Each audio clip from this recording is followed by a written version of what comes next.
Doug Vaughn, Martin Kilcoyne with you on the presentation, and a gentleman by the name of Little Jackie Papers runs the ones and twos. You're welcome to participate in the program in a wide variety of ways. Texting, calling, opening up your YouTube app to the TMA STL YouTube channel, subscribing, and then being able to talk it over in the Form Energy YouTube chat. Of course, emailing in for the Design, Air, Heating, and Cooling email of the day. Here are the numbers. 314-399-9646. I'm going to say it again. Okay. 314-399-9646. And then you can just interact with the program by texting in. Your chances of being read increase substantially if you have a name saved in the Air Comfort Service text inbox. 314-399-9646. You can open up your YouTube app. You can watch the show. And while you're in there, there's a conversation going on. And it's called the Form Energy YouTube chat on the TMA STL YouTube channel.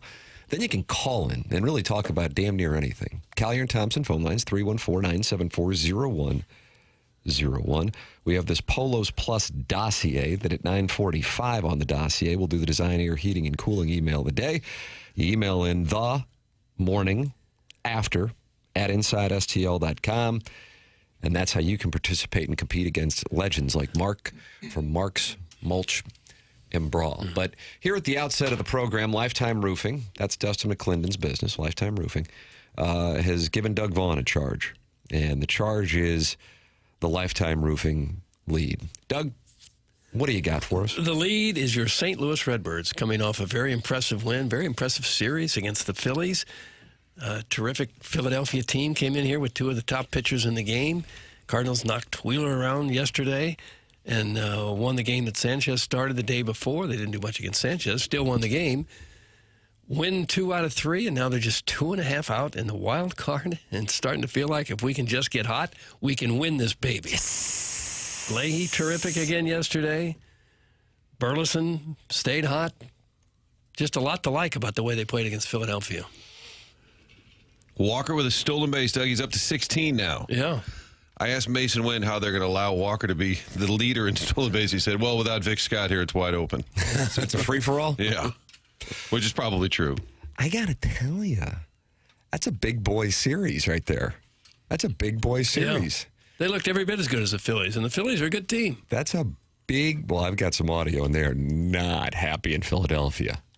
You think they're not happy with us around here? Yeah. Not happy in Philadelphia.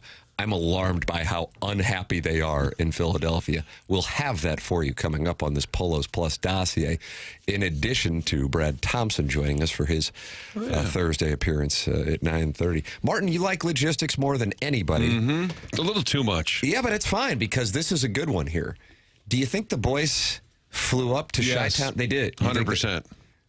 Oh, went up there to chase that Chi-Town ass. I saw claims. All those girls at Papers Nose from Missouri moved up there because they want to get out of here. I saw Claves yesterday. He's wearing a suit and tie. I said, "You're getting ready for that trip to Chicago. You know it." And they were. So they got the off day. They were rolling quick. I figured probably at the hotel by about 8 or so last night. Oh my! The apps Wednesday are fired night. up.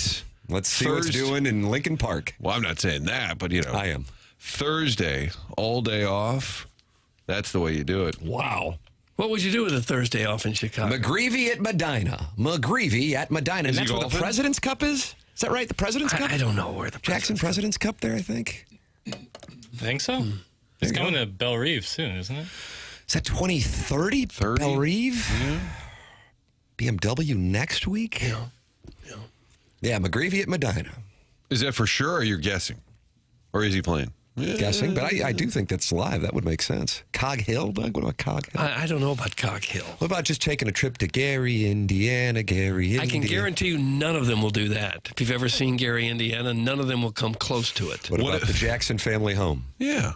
They won't go. Site check for the Bears' new stadium. What do you say? How about that? No, that's You like not to do in a good Gary. survey, Doug? That's not in Gary, Indiana, is it? Yeah, I think so. If we can just keep winning series, that's from Tad from Tennessee.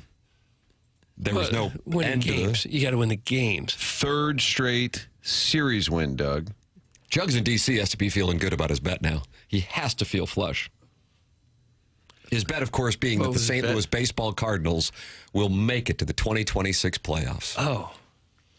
Man, I wish I could have got that game on Monday night. They were so close. And had they won that, they'd only be a half game out in the wild card. What about that Arizona game when it was, 7-0? Yeah. There's a handful of games where they really, really should have won.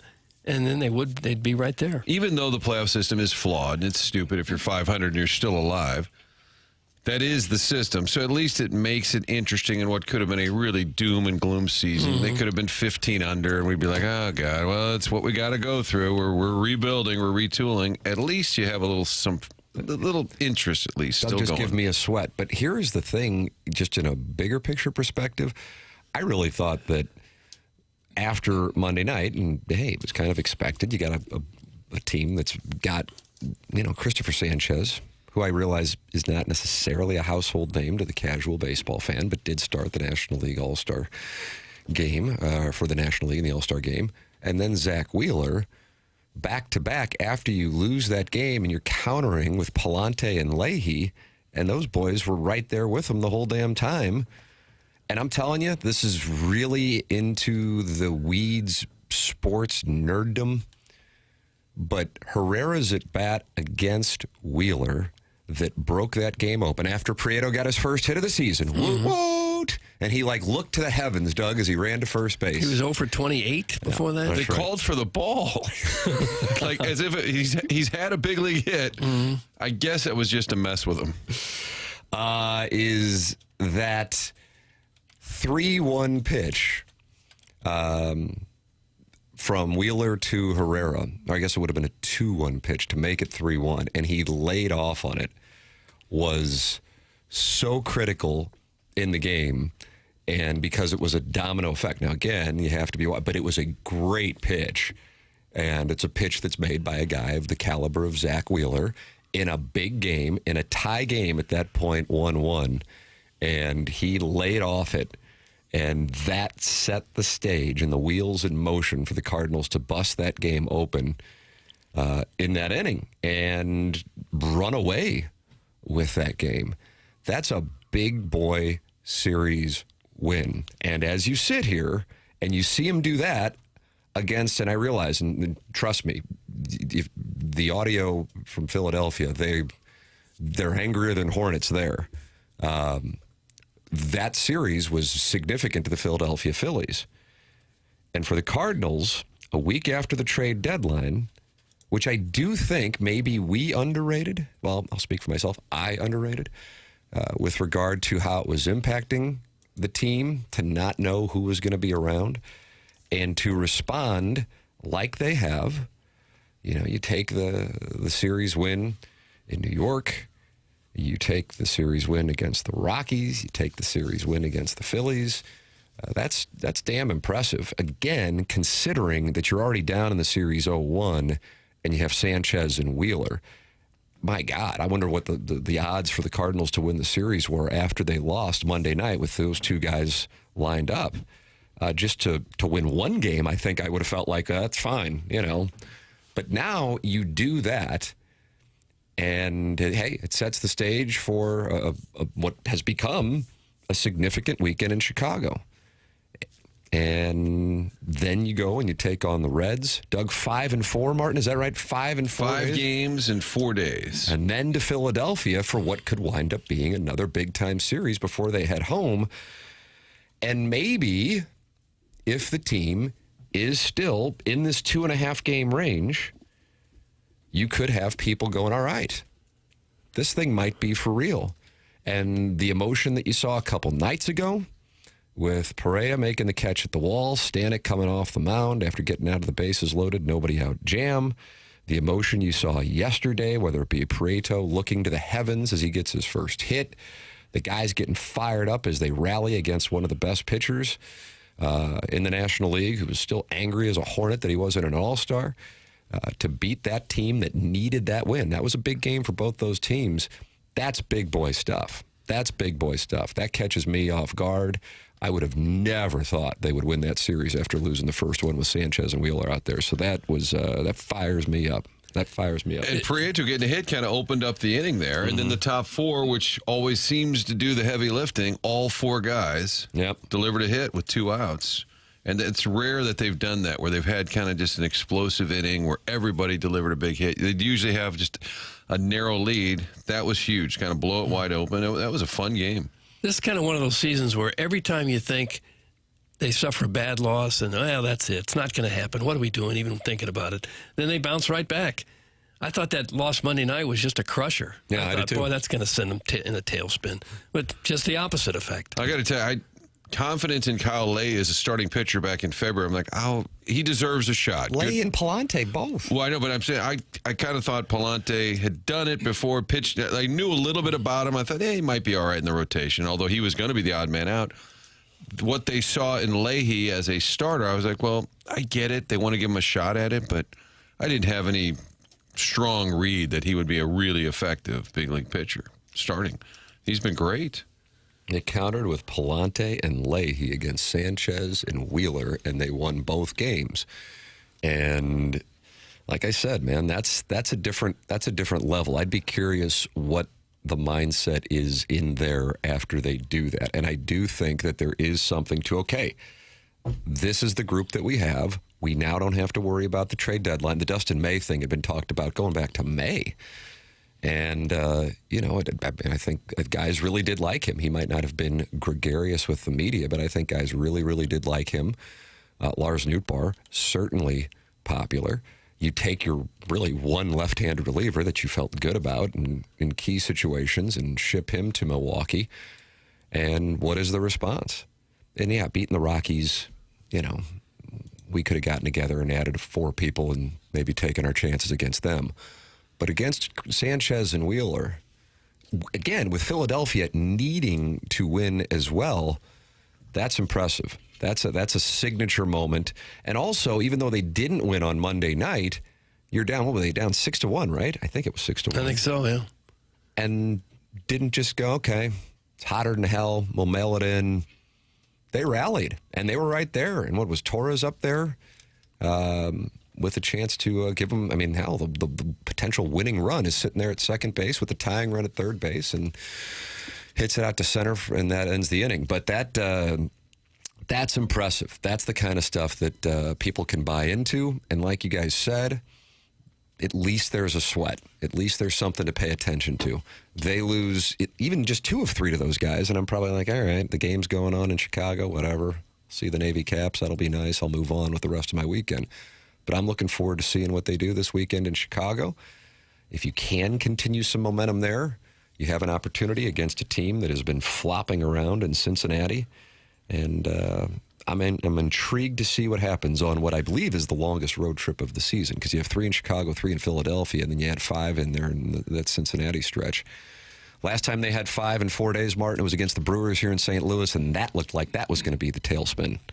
But here these boys are, Doug, a game over 500 and surging into the longest road trip of the season. They figure to have their hands full in Chicago this weekend. Cubs are playing very well.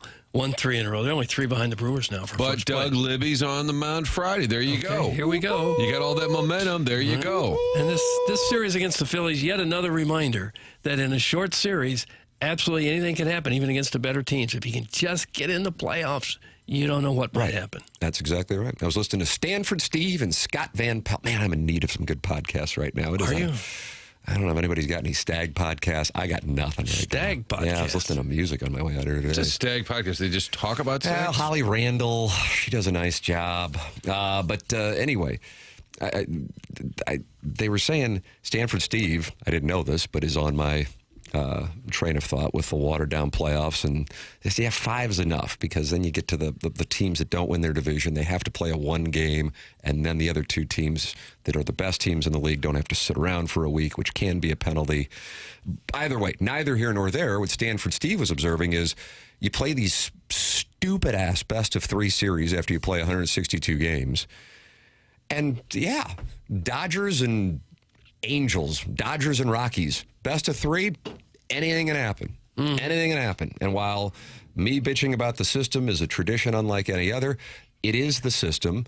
And a best of 3, anything can happen. I think it's ridiculous, and I think it devalues the regular season to the umpteenth power. But either way, that is the system. And one of the three teams operating on the premise that it will be the Dodgers, Braves, and Brewers will have to play a best-of-3 series. And there is a chance that the best-of-3 series could be against the Cardinals.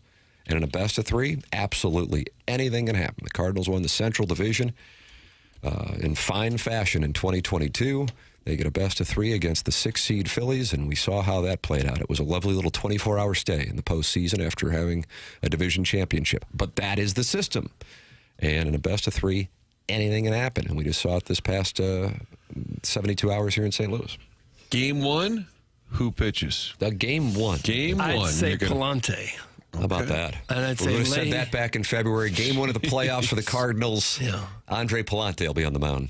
Palante, Leahy, and McGreevy. Those would be the three starters. McGreevy gets the deciding game at Chavez Ravine. Oh, my. See Freddie Freeman go out last night. Did you boys see that? No. Fell into the dugout? Yeah, he went after a foul ball against the Royals and went, Doug, what do you call it, ass over tea can? Is that what he did? Holy crap. What did he injure? I don't know. He was out of the game, though, after that. Okay. Dodgers kind of do the NBA load management, though, I think. They Yeah, kinda- might as well. Yeah, exactly. Their lead is now, 8.5 over the Padres? Think they're sweating it? No. Okay. No, I don't. Padres have won 5 in a row, though, and Well, I've heard Dave Roberts say lately, he goes, we're a wild card team. We got to think that way. We're a wild card, knowing that if you're the bottom division winner, you're going to have to do that best of 3. Yeah, best-of-3 gets you. By the way, as far as the forecast tomorrow with Matthew Liberatore, and I don't know if there's any ballpark where it matters more what the forecast is, Doug. The winds will be blowing in, and heads up on that. That could be a good thing. I'm going to Chicago. Stand up. Are you going to Chicago? I'm not. Stand up. As frustrating as Liberatore has been, I mean, I guess if you give me a decent start Friday, I'm going to open the door just a little bit, Doug. But if he craps the bet again, What are you going to do? You're going to go done. after him? Then I'm done. I'm eating chicken wings on the patio. What about that? Who would you replace him with? Quinn Matthews? Quinn Matthews. I think they're going to go to a 6-man rotation here pretty soon anyway, with Dobbins in there and call up Matthews. That's I think because they want to watch everybody's in. They're worried about Leahy's innings. Yeah, Liberatore, McGreevy, Dobbins is what's scheduled in Chicago for the record. Liberatore tomorrow. Doug, I got that as a 2:20 start, or do you have it a 1:20 start? I haven't looked really. Clay Holmes going for the Cubs, and then McGreevy, Matthew Boyd on Saturday, and Hunter Dobbins, Shota Imanaga for the Cubs on Sunday afternoon. Hello again, everybody. And they'll be wearing Navy caps. On Friday and Sunday, they will be wearing Navy caps. Yeah. On Saturday, they will have the Victory Blue in 82, and those are paired with the red hats. Brother. So you're mad about that? Maybe we can get 2 out of 3. So they'll lose Saturday because... I imagine so. Okay. Yeah. All right. That's fine. I imagine so. That's fine. You can get into that Form Energy YouTube chat right now. 340i Steven. He has a BMW. It's a 340. He's in there talking to the overbearing sports dad who's talking to Mr. Seawalk and Scorsy. And Iggy says yesterday they talked about a favorite woman to do a scene with. Did we talk about that yesterday? I don't believe so. No.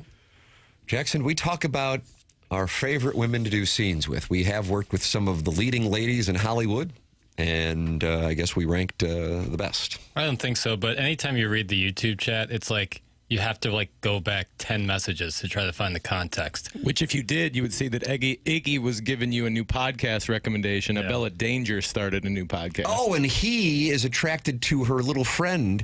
And what's his name, Doug? Riley? That's right. Liam Maybe we Riley. get him on. Liam Riley will be a surprise guest here on TMA. John How do you Hamm spell last week. that? Riley? Is it Yeah, Iggy really likes that guy. William Riley. Yeah, Liam Riley will join us. That'll be fun. Get his perspective on the Chicago weekend. Yeah. Wonder if he's going. See what he thinks about the Phillies skid. Yeah. Well, they're not happy in Philadelphia, Doug. Why not? See, if you're one of those, I don't want to say it that way. Yeah, You know, I know a lot of people are passionate about sports here in St. Louis, and they say things like, talk sports, and you guys are clowns, and This show sucks. right. Yeah. This will fill that void for you.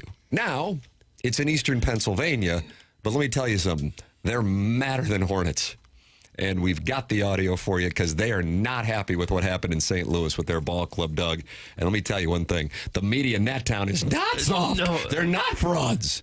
They're You'll just hear upset that they lost 2 out of 3, or was there some particular moment? I think, Jackson, as I was sending you these clips, which I was surprised to see in my algorithm, were you starting to go, wow, they're really upset over there? Yeah, there's one guy who has the thickest Delco accent I've ever heard in my entire life. Delco. What's that? Delaware County. Oh. One of those. Is that where we have Delco distress in the dossier? It's the heart. It's like if you were doing like a SNL skit of someone from Philadelphia, the way this guy talks, and it really gave me a hearty chuckle. Even the guy who's hosting the post-game show, so the Danny Wexelman, I guess? Yeah, right. Brent Stover? The Bram Stoker. The Pat Dracula? Paris. Bram Stoker. The writer of Dracula is Used on to the do post game of the Phillies. The Cardinals. Fox Sports. Oh, really? Brent Stover. Not to be confused with Bram Stoker. I believe Tim renamed him. I did. How about Scott Warman? The Scott Warman of That's Philadelphia. correct. Okay. So what Tim is saying is the host is usually just kind of distributing the ball. Reading off the prompter and then handing it over to the analyst. Right. Tough loss for the Phillies tonight. They lose Not to the the way it Cardinals. went, Martin. And Not then you the way hand it it went. off Right. to To the Larry writer. Boa, and he's like, this team sucks. Right. the Not writer of Dracula. Former Cardinal Ricky Batalico is a yeah. Phillies analyst. Not happy. Delco guy. Anger in a harness. I mean, I was, as a Cardinal fan, I'm thrilled they won 2 out of 3. Beat Sanchez, beat Wheeler. We move on with our day. Not the case in Philadelphia. And they have things going on there, too. I mean, they got LeBron. They got the Eagles. They're bullish on the Flyers mounting a Sunday charge. Here come the Nittany Lions with Matt Campbell. All due respect, they're not talking about, some of the things that get talked about around here. Feels like a really passionate sports town about all their sports. Well, you're going to hear it. Are they going after players or just the team? I'm trying to get better at teasing. Okay. So everybody is fair game on this one. Because And, Bryce Harper was quiet this trip. 1 for 7. They walked him 6 times. And I wonder if they kind of said, let's just not let him beat us. Yeah. Or is it just he has a great eye, or did they kind of strategically say, let's just kind of don't give him anything good. 1 for 7. So we will have that coming up here on the Polos Plus dossier. In addition to, we will have Brad Thompson with us and the Design Air Heating and Cooling email of the day. Mentality is a longtime TMA sponsor, and Mentality has treated 25,000 gentlemen. And what they have discovered after all of these treatments is it's not just about testosterone anymore. It's also about peptides. Check them out at lowtusa.com. You can't rely on testosterone alone anymore to run at full capacity. Your body needs peptide therapy on top of your TRT. For guys whose recovery still lags and whose energy plateaued, even on testosterone, Mentality's physicians design a plan that layers peptide therapy on top of TRT to support recovery, repair, and performance. It's a custom plan built around your numbers, monitored every step of the way. Testosterone levels the field. Peptides drive your results. Start today at lowtusa.com. That's lowtusa.com. The program's called TMA. It's presented by Brown & Crouppen on 101 ESPN and the TMA STL YouTube channel.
Oh, Papers going to have a big day. This isn't one I wanted. Oh, perfect. Papers is not going to have a big day. I was supposed Punching to. the buttons with boxing gloves again? No, it was supposed to be. I have this saved as Dreams and Nightmares Doug, Dreams and Nightmares. by, of course, the Philly native Meek Mill. Yep. But Free Meek I got Mill. 5 on it's not playing. West Coast. That's not what I wanted at all. I mean, a banger. Don't get me wrong. But Is he out of jail now? Meek Mill? Yeah. I believe so. Well, he could be a surprise guest after we have Liam Riley, All right, the Bell hold of on. Dangers Liam podcast, join us. Riley. So we got a big show coming up here on this Polos Plus dossier. I didn't realize it was going to be this big, but Doug, here we are. You had the Lifetime Roofing lead, which is your St. Louis baseball Cardinals, and Lifetime Roofing is Dustin McClendon's business, and Lifetime Roofing is veteran-owned, and it is locally owned. And Lifetime Roofing's not chasing around storms. They're not all over the Midwest going, oh, we hear we might have a problem in Oklahoma. We're going to go down there and not worry about our St. Louis clients. No. They're going to take care of St. Louis. That's it. Lifetime Roofing, STL.com, award-winning and A-plus rated. Ask about their literal lifetime warranty on new roofs and James Hardy siding. They do siding and exteriors. They install all siding, but specifically specialize in James Hardy siding systems. It's certified James Hardy siding contractor. Why James Hardy siding? Well, it's the #1 brand for durability, for curb appeal, and for best-in-class return on investment. Lifetime has earned James Hardy Alliance status, which is designed to connect homeowners directly with premium James Hardy preferred contractors. Go online at lifetimeroofingstl.com, serving the St. Louis metropolitan area now for more than 2 decades, and the Lifetime Roofing sponsor lead here on the Morning After. Doug, in St. Louis, we're celebrating a wonderful series win for the Cardinals over the Phillies, but sweet mother of mercy, they are not happy. Oh, no. And I mean, they are not happy in Philadelphia, and we have a wide array of examples. Let's start off with the gentleman, Papers, hosting the post-game show. So this is the Danny Wexelman, the Scott Warman, the Pat Paris, the Bram Stoker. Okay. The guy, the lady who, welcome into Cardinal postgame. The Cardinals lose it on the road in Philadelphia. Let's say the shoes on the other foot, 7-1. Disappointing series for the Cardinals, but they'll have a day off and try to get right back after it in Chicago. Joining me now is former Cardinal Mark Sweeney. And Sween Dog, what'd you think of this one? That's how I would, because I'm holding rights. Right. Well, they got nicked 7-0, but they really battled in that ninth. I thought they had some good at-bats, and this is something they'll learn from. Right. That's what we would do, because we're the soft St. Louis media, and we're frauds, okay? Here's how you do it, Doug, in Philadelphia. I'd like to hear it. This is the gentleman hosting the presentation. Okay. The numbers tell the sad and pathetic story of the Phillies to date. There they are for the first time since June 3rd, 1 half game out of the playoff situation. Yeah, it's only a half game, but it might as well be 10.5 games the way they have played baseball of late. We welcome you to Phillies Postgame Live, presented by Cure Auto Insurance. Ben Davis, I'm Michael Barkan, and you tell me what you think. Ben, I want to hear from you, but 10-15 since the All-Star break. They've lost 6 out of their last 8 series. They're a half game out of that last wild card, and 8 times since the break, 1 run or fewer, as you heard Ben say. 8 times, 1 run or fewer, and I don't have much hope left. That's all you can count on in this life, let alone baseball, is hope. Do you have hope that they're going to right this ship? Because the way they played, Ben. Oh, one more thing. 16 of their final 40 games are against Milwaukee, Tampa Bay, Houston, and 7 against Atlanta. So that's almost half of their final games. That's a tough road. Yeah. Where do I start? You want to have hope. Without hope, what do you have, really? But it's fading fast for me, Michael. This is something I thought that at some point, maybe when they wake up tomorrow morning and they look at the standings and they're like, oh, no, we're not in. maybe that'll hit home. Maybe that'll provide some sense of urgency for this ball club, because I saw a lifeless team today. I know it's hot. I know it's the dog days of summer. It's mid-August. They got a lot of travel on this. They're going to 3 different cities on this particular trip. I get it. But the bottom line is they're not playing good baseball, and it's really the offense. And a couple guys in the bullpen are not getting it done either. You look at Alvarado coming in today, 1/3 of an inning pitch, 2 earned runs, 3 walks. Yeah. 3 walks. He's got an ERA of 6.14. These things, they have to start cleaning this up, or they're going to find themselves packing their bags on game 162 and headed home. Doug, it's over in Philadelphia. For the record, he said they're 10.5 out, but I've got them as tied for the last spot in a wild card. Yeah. And he said they've been playing terrible. They're 7-5 in August. They said they weren't scoring any runs. Well, the last 2 nights they didn't. But the games before that, they scored 6 and 7 and 5, 4, 7, 4, 5, 6, 8. See, that's what the soft St. Louis media does. It spins it, and now it's like you're trying to get a job in Philadelphia. That's how I take that. I just don't know how you could look at some of the recent scores and say they're not hitting. They're hitting. They didn't the last 2 nights, but before that they have been. So that's the Philadelphia, the post-game show, the team-sanctioned post-game show, NBC Sports in Philadelphia.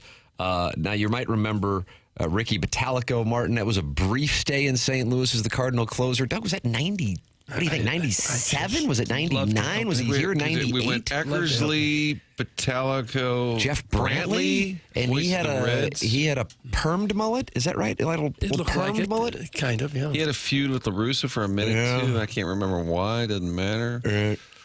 Ricky Bottalico does a show. Former Cardinal. That's right. And he and his co-host Papers, what's his name? Like Jeff Coluginaro? It's Ricky and Bill. Billy Coluginaro and Ricky Bill. Bottalico. Unfiltered with Ricky and Bill. Take a listen, Doug. Why am I shaking my head? Yeah, what's going on? Because there's a left-handed so-called reliever in the game who got a quick first out and then walked 2 straight. Can you guess that reliever? Well, I see it, but I also would have been able to guess. Yes, Jose Alvarado, because you say it every time he comes on. And he just gave up a run. Way to go! Woo! Gosh. Woo! He can't throw strikes. I don't understand. And when he does, they're not quality. That's a lefty on a lefty right there. That was Burleson. He's a decent hitter. I'll give Burleson that much. But you walk 2 guys, you put yourself in a little problem anyways, didn't you? What are you trying to ask me? Now I'm pissed. Oh.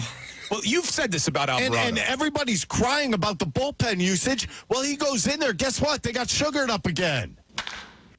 They got sugared up again. Sugared up again. I don't know that term. I learned about the term dry hump from Steve Klein the morning after he flipped Tony La Russa off in the bullpen.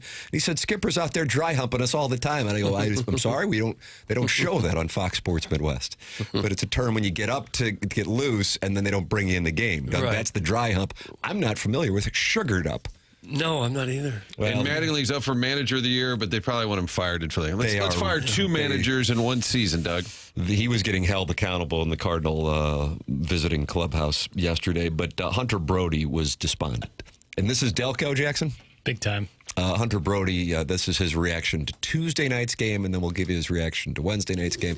Cardinals winning 2-0 on Tuesday night. Here is Hunter Brody, Doug. He has his program. He's okay. I hate them. I hate them. This is as ugly as it gets. They had bases loaded, no outs, and nobody could score. You ground out into a double play. Luis Ariz can't come up clutch. Here's a thought.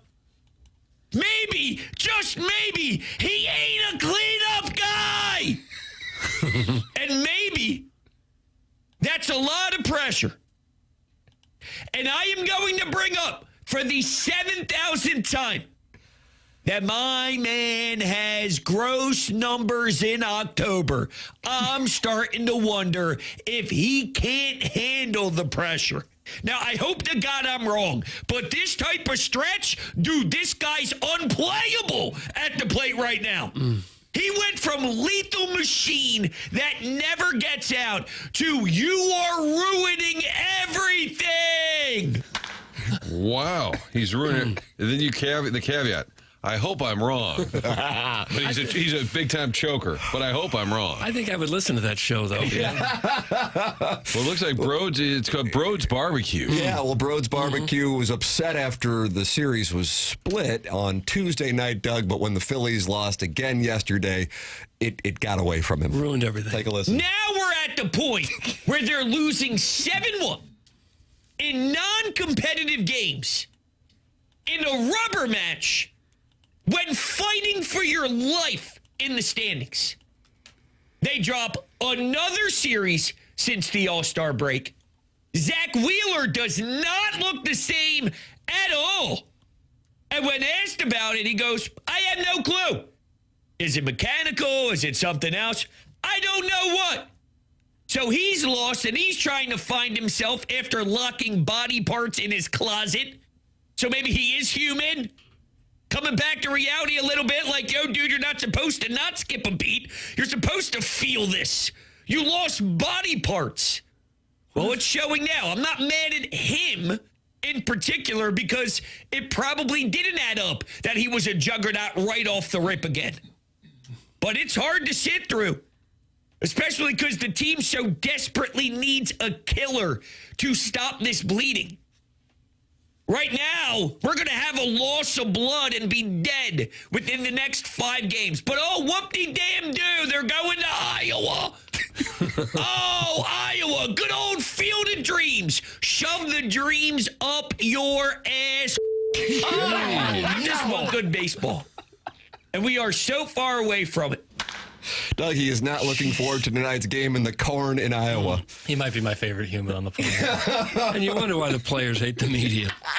That's the strongest Philly accent I think I've ever heard. He sounds like the guy that called the Mets postgame and wanted him to He sounds Nice of your media, not afraid to hold the brass accountable. That's from Iggy's great brother. What body part did Wheeler lose? He had a rib removed.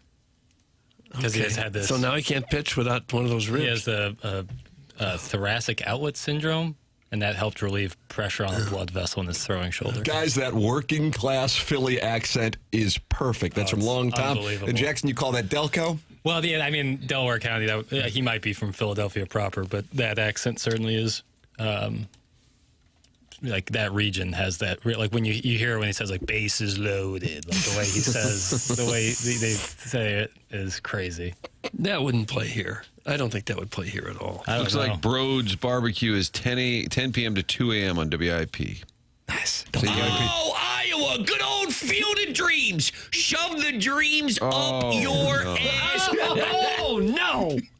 I want to know what he looks like. He's got to be 80 pounds overweight. No. He's a former ice hockey player, Doug. How about that? He was, on the second line with the Flyers 2010 team, and they lost to the Blackhawks, and Prongs was on the team. Am I right about that? I don't know any of that. Stevenson University. Stevenson University. Remember Stevens College, just to the north of the University of Missouri? Yes. Maybe you could get a little light hand play your freshman year. I don't know. Lance Stevenson, he blew in LeBron's ear once. Yep. BroadsMedia.com. Welcome to Broads Media. I'm Hunter Brody. I go by Broads, and I scream, yell, cry, and show my passion as a diehard Philly fan. I'm on board. And Jackson, you say he is your favorite person on earth. Right now. That's just great stuff he's providing. He lists his South Jersey born, 18-year hockey career, 1,482 penalty minutes. That's part of his bio. That's the second paragraph of his bio. And he's mad at the Phillies. You think the Phillies care that he's mad? No. No, I do not. But that's what they have to deal with up there. Boston's similar. Certainly New York. I think those are the 3 cities. Yeah, with the most obnoxious fan base and media both. Currently tied for the third wild. That's correct. Cardinals 2.5 back. But look what the Cardinals did to Philadelphia. Doug, we just heard it there. I mean, they're despondent. We broke the city. They're talking it over in the Form Energy YouTube chat. Open up your YouTube app. 7,160 people now have subscribed to the TMA STL YouTube channel. Doug, what do you get when we get to 7,200 subscribers? I feel like you get something. Some gold chunks. Gold chunks? Uh-huh. No, I get silver chunks. I already got the gold bullion. Right. I'm well positioned with gold now. Now I'm going to get the silver chunks. Man. Oh, you're diversified. Yeah, I'm trying to. Chairman Kurt, I see in the Form Energy YouTube chat, Iggy is active in there, and you said, I decided yesterday I'm out of my turn the other cheek era. What does that mean? Are they taunting you in there? No, not today. Just after the Lemur and Johnny Mariachi yesterday, I'm just done being silent. They got no balls, okay? I want teams with balls. I want guys with balls. And the Lemur's coming after you, Kurt? Yeah, he wasn't happy with me yesterday. And what wasn't he happy with you about? The music stuff. Well, Papers plays the music. No, the Navy. Oh, Navy. Cap He's going stuff. after your work. Oh, yeah, you can see Anook listening to the song, Navy Caps on the Road, on our Instagram. Post that. You didn't want to post that? I mean, Why not?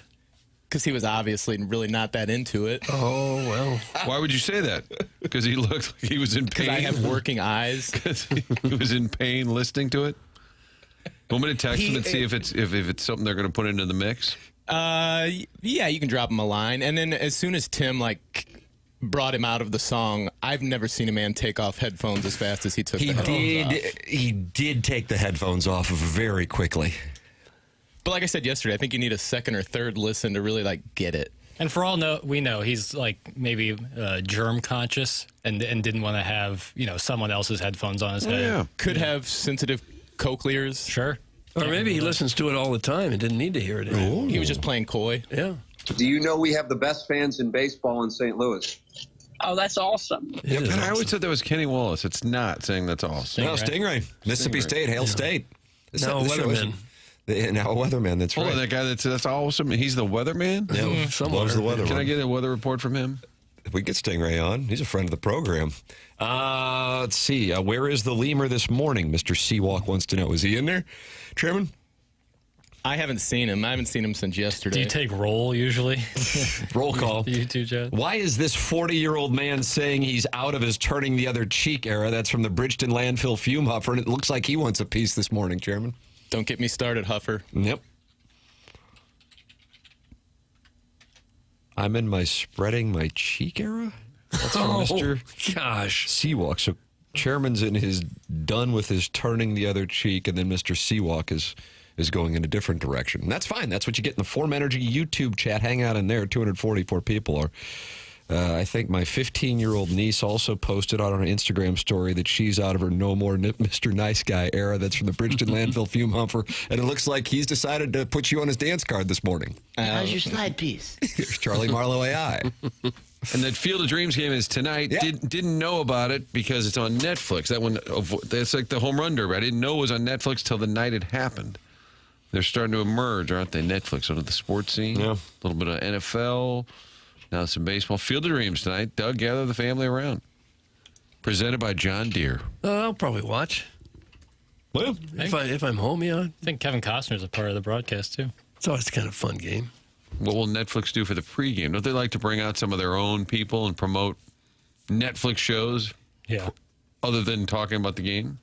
what's the big Netflix show right now? Jackie Papers. I don't know what's on Netflix right now. What about that Hunting Wives Season 2? Have you heard when that Hunting Wives Season 2 is coming? If there is a guy that'll never see the light of day. How dare you, boy? It's pretty terrible. So you've watched a bit of it? I watched the first 2 episodes, and it's about all I needed to see. That's all you need, huh? Okay. God, I recommend The Girl Next Door with the delightful Alicia Cuthbert. He bails on that midway through. I recommend Hunting Wives with Scissoring Like the Dickens, and he bails on that. I don't know what to say. No. All I can do is recommend the shows that I like. It seems like sometimes you have like if something's a part of the show, you're automatically in on it. What do you mean by that? Right. And so I don't necessarily have that barrier, It's like if that crosses that barrier, it doesn't mean I'm automatically in on it. Listen, that's what are you not getting here? I'm not following any of it. I don't. Am I speaking a different language? Doug, here? did you follow? If there's No. sapphic Thank play- you. if Old there's- guys are not following. If there's sapphic play, Tim's probably going to be in on it. But doesn't mean that just I'm because gonna- Uncle Tim says watch it, that you say yes, Well, sir. if the only gold star on the program is the sapphic play, I might need a little something else. Okay. It's pretty hot, though. Tim saying that's enough. And you're saying just give me barrier, just a touch more. Not a word salad, boy. It's a gold star, no doubt. What about the plot in The Girl Next Door with the great Timothy Olyphant? The Girl Next Door, I don't remember. I do remember Hunting Wives and being truly like felt like my brain was leaking out of my ear. Is that the review on goodorbad.com? Yeah, that's my official stance, and I'm sticking to it. Is Gareth back this week? Yeah, what do we got going on I don't Movie think Boy? anyone's back this week, but it's coming back. Don't worry. All right. I mean, I can't bust balls on Movie Boy. I've done 2 QFTAs since April 29th. The Glass Hunchback of houses. Vaughn Castle held up the podcast feed in the mirror, and I got to do one of them QFTAs is what I need to do. Well, it's Ken's fault. Thank you.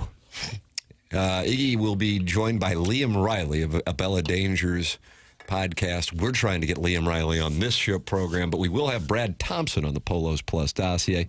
That's coming away at 8:45 papers, correct? Yes, sir. I misspoke on the 9:30. No. I had to. That's my fault. Good for you. That's the way you handle things. You want to work with me, you take the blame. That's the way it has Really? to be. Who booked that guest today? Did you have Jackson help? When in doubt, as a host, you just throw the producer right under That's the the bus. move. Yeah. That's why Francesa, Keith Olbermann, they go through producers like Oh my God. every week. He was trying to get up some game. Francesa was some like random baseball game. Might have had action on it. Don't know. And his producers were running around like zebras being chased by hyenas trying to find the remote to change the channel for him, and he was getting really pissed. On the air. Yeah, it was great.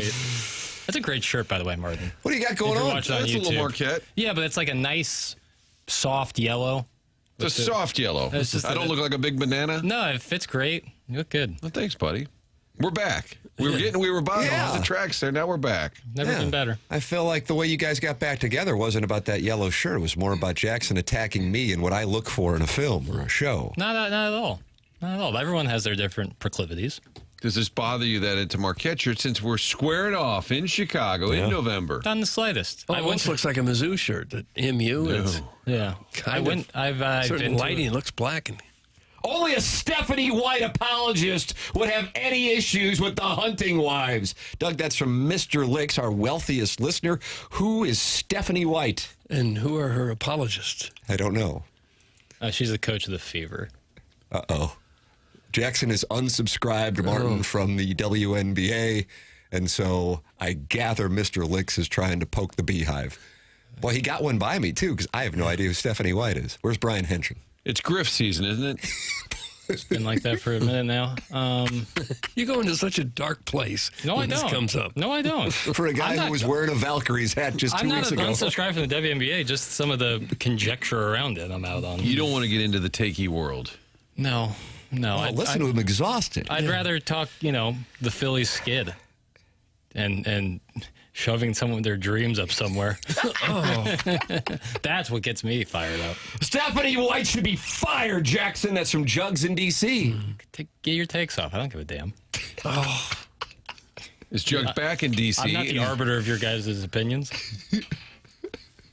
I don't know if I thought he was at the lake. Then he was back up in St. Louis. Maybe he's back over in D.C. And he's Congress adjacent? Yeah, he is. Is he? Yeah, he's some kind of, I said he's part of the swamp, making money off that government, but maybe not in office. You think he's an elected official? No. Okay. Of course, Papers is the only one who knows who she is. You can't hide from me. That's from Mr. Licks. You cannot hide from Mr. Licks. Yeah, I'm right here. 10 toes down, brother. 10 toes down, like on the ground? That's right. Okay. There's a lot of code talking today. Hey, well, unfortunately, Doug, Martin, I don't know if you heard it yesterday, but you were here for the Design Air Heating Cooling email day. Doug was called Pudding McGee yesterday. And I really felt like that was unfair. It's only a matter of time before Libby DeJohn comes into studio wearing a Valkyrie hat and a blonde wig. That's from Eric in the Central West End. I don't need I have blonde hair. I don't need a blonde wig. Well, and I'll wear whatever cap I want. Think I give a damn? How many WNBA teams do you represent? I only have one Valkyrie's cap. That was a gift from my lovely sister. There you go. So if that bothers you, maybe you need to do some self-inventory or touch grass. Eric in the Central West End was given two options right there. Yeah. Self-inventory You're just or not touching here for grass. it. You are not taking it. I mean, Kurt said he's done with his turn-in-cheek era, and now Papers is done with it, Doug. Apparently so. The Empire Strikes Back in here. My stance has been staunch for some time now. And what is your stance? I'm here for the love, man. And if you got anything else, take it elsewhere. How about that? He's here for the love. I like that. But then why wouldn't you like Hunting Wives, where those two ladies were clearly there for the love as well? There was anything but love. They all had husbands. But the husbands were supportive. I don't know what they were. It was like some repressed Texas guilt or something. And your I didn't like any of it. brain was bleeding through your ears? Yeah. There are some parts of it. You guys don't have honky tonks up in Cambridge? I damn near threw my remote out the window. Don't dabble in the latest contrived culture war, please. This show is my refuge. I am in a dark, dark place when TMA is not on the air. Also, Jackson, I'll hook you up with a Caitlin Clark jersey. I might even autograph it. That's from Brian Henshin. Oh, that'd be nice. That'd be sweet. You like how they, WNBA, they wear their names under the letter or under the numbers? Had not noticed. I got to be honest with you, Martin, I'm right in your camp. No. Would you like to join my Hunting Wives camp? I think it's better over the numbers, but that's where they those put like choices? a sponsor. WNBA or Hunting Wives, you have to pick. Yeah. Okay, you and your family are on an island. Only one survives, and you pick one show. Okay. You have one night in Hunting Wives. I think Tiger Mike. Costas and I may have had a discussion at one time about a frank no hedging. And we said when it gets to your family's life depends on it, we were going to counter with, why does my family's life depend on it? Favorite pizza in town. Your family's life depends on it. They're tied up in the back of some pizza shop. Dad better get it right. Yeah. Okay.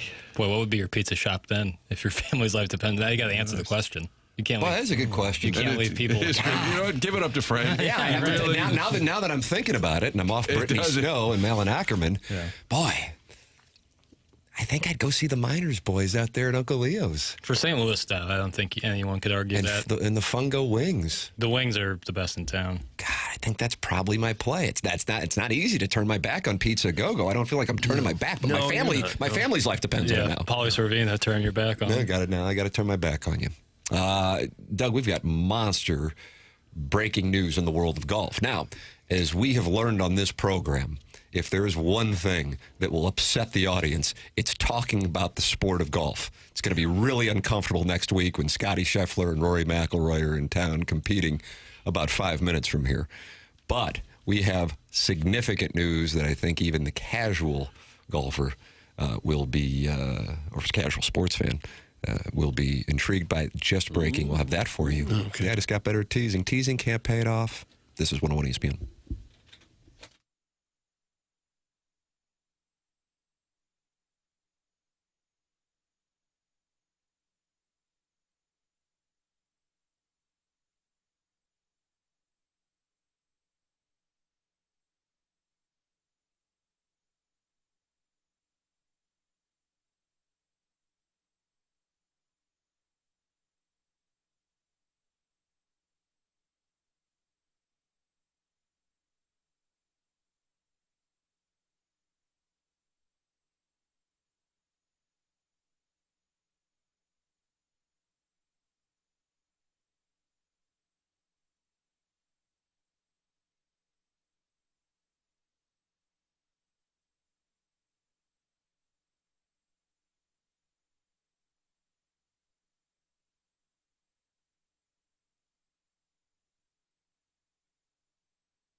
Hey, this is Jackson with a SportsCenter update. That's brought to you by Universal Windows Direct. The Cardinals win the series against the Phillies yesterday, off today, back in action tomorrow on the north side of Chicago as they take on the Cubs. 1:20 p.m. first pitch with Matthew Liberatore toeing the slab. That was another SportsCenter update brought to you by Universal Windows Direct. You'll be saying, I love my windows.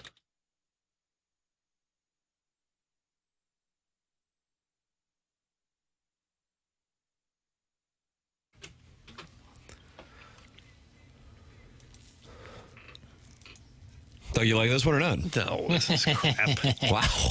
How Jackson feels about hunting ones. The Philly native. This was the Eagles' song for their Super Bowl run. Was it really? Hold up, wait a minute. Who got him out? Who got who? I thought they got him out of jail. Wasn't that a big movement? Yeah, Free Meek. But who was it? That was Trump, Jay-Z. Biden? I thought it was somebody. I think it was Jay-Z by extension of the Trump administration. Chairman Kurt, who is not in his turning the other cheek era anymore, correct? I want to make sure. And it sounds like Jackson isn't either. No. Has posted that there's already 3 TMA fan page posts complaining about the golf news that hasn't even been given yet. Is that accurate? It was just a lucky guess. Yeah, probably right. Our golf story, Doug, we were on Inside Edition yesterday. Oh, were we really? Yeah, how about that? For the golf story and the guy with the hole in one. That's right, Zach from Holloway. Winghaven. That's correct. And do we get a little slice for appearing? Doubtful. Not 1 cent. This golf story doesn't have to do with St. Louis-based golfer, but it has to do with 2-time major winner. Is that right, Papers? Jon Rahm, 2 majors? Yeah, U.S. Open and the Masters. Torrey Pines and Masters. Am I correct on that? Yeah. Sources inside of Live Golf say he is done. They are resigned to the fact that he is likely set to depart Live at the conclusion of their season, and they are almost resigned to the news already. He will announce his final decision in the coming weeks. And then at that point, Doug, the question becomes, does he and will he be allowed back into the PGA Tour? Because when the PGA Tour was here with the PGA Championship in 2018, what a final round we had in St. Louis. I think probably more people remember, maybe I'm off on this, I don't know. I would think so, though. Tiger Woods being in the mix all the way up until a missed tee shot on 17. But then he had the fist pump on 18 after rolling in the birdie putt, and then the shot as he crossed over and all the fans behind him. And walking that bridge. And that was really, and he cites that too as the moment that made it clear that he could compete again and he would wind up winning at Eastlake a few weeks later. And then, of course, the most significant one of all, the Masters, that following April.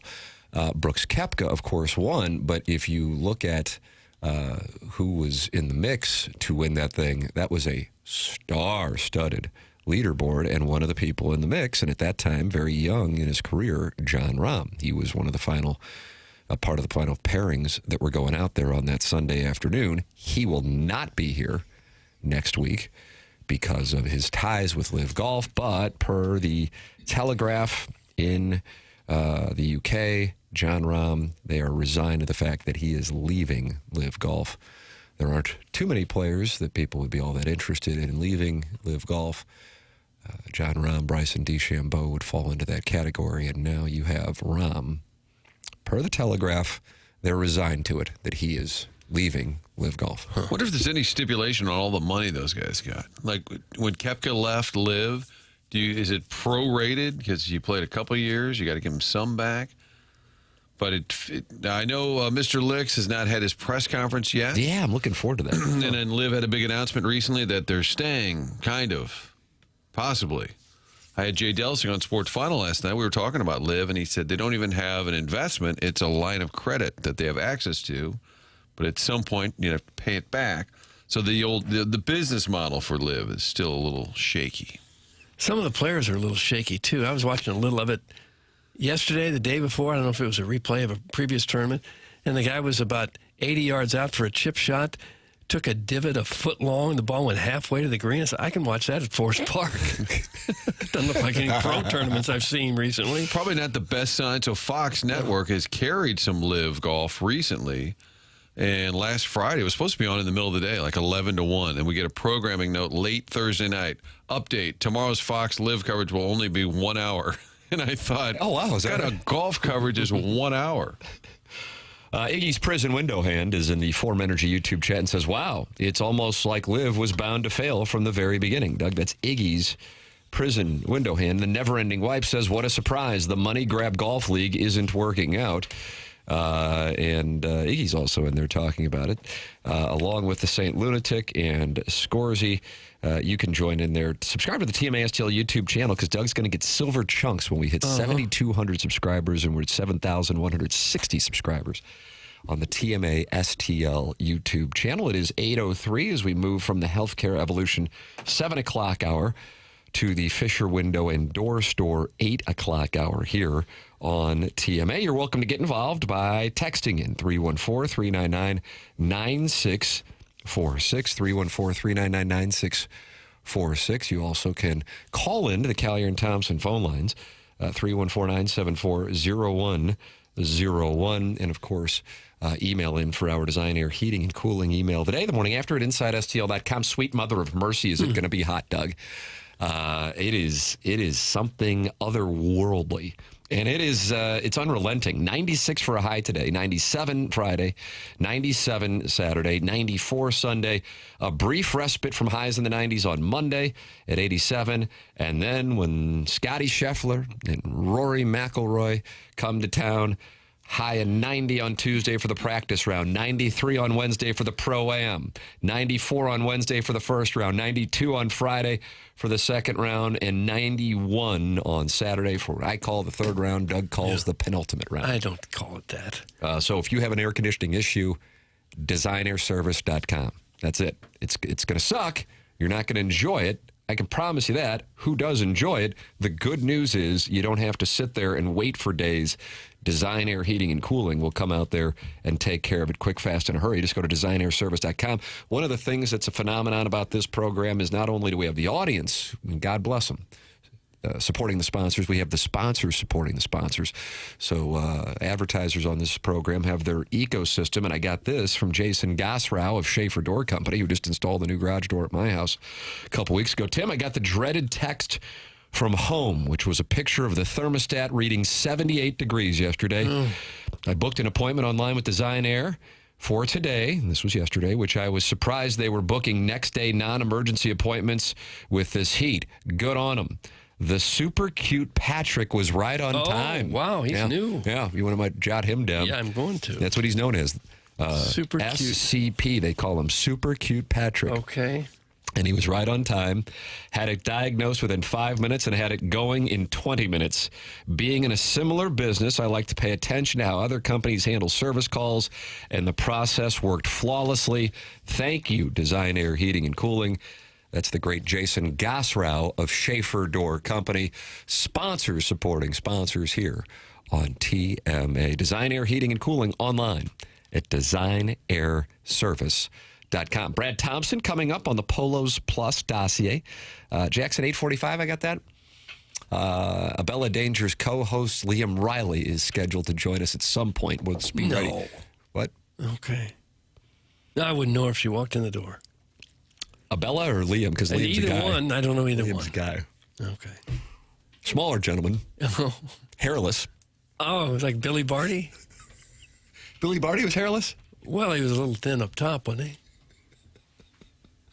Who's that? What? I feel like Steve Sarkisian. He was a little person who was in a bunch of shows and movies. Got it. Going back a ways. And he was hairless? I don't know that he was. I don't know. It just seemed like maybe he was a little thin up top. I would like to see Mickey Carroll get some more opportunities. I agree with you on that take. Because for years... He was able to judge Girl Next Door contest, but that was kind of it. For years, just handing out those little bitsy slippers. But he always had one handy to hand you. Mm-hmm. What time is Tim's tea time next Thursday at Belle Reve? I want to make sure I'm following shot by shot. That's from MD 2020. You're not in the tournament. Yeah, and isn't that horse crap? Yeah. It's clearly all politics. Thank you. God, I didn't want to say that because it could come off as sour grapes. What if they put out a press release that they're adding a 51st player to the field? It's not Brooks Koepka, but it's local St. Louis radio host Tim McKernan. Tim's dad could make the announcement. Well, who else would? Right. It's the only person I would want to hear from. It is a bummer, though, that Koepka's not in this field. Would have been nice to see him come back. Yeah, he was mad at himself, to his credit. He said he's been terrible all year.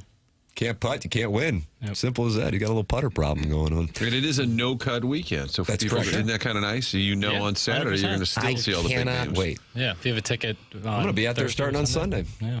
I would think those galleries are going to be more intense because you have less golfers on the course, too. Yep.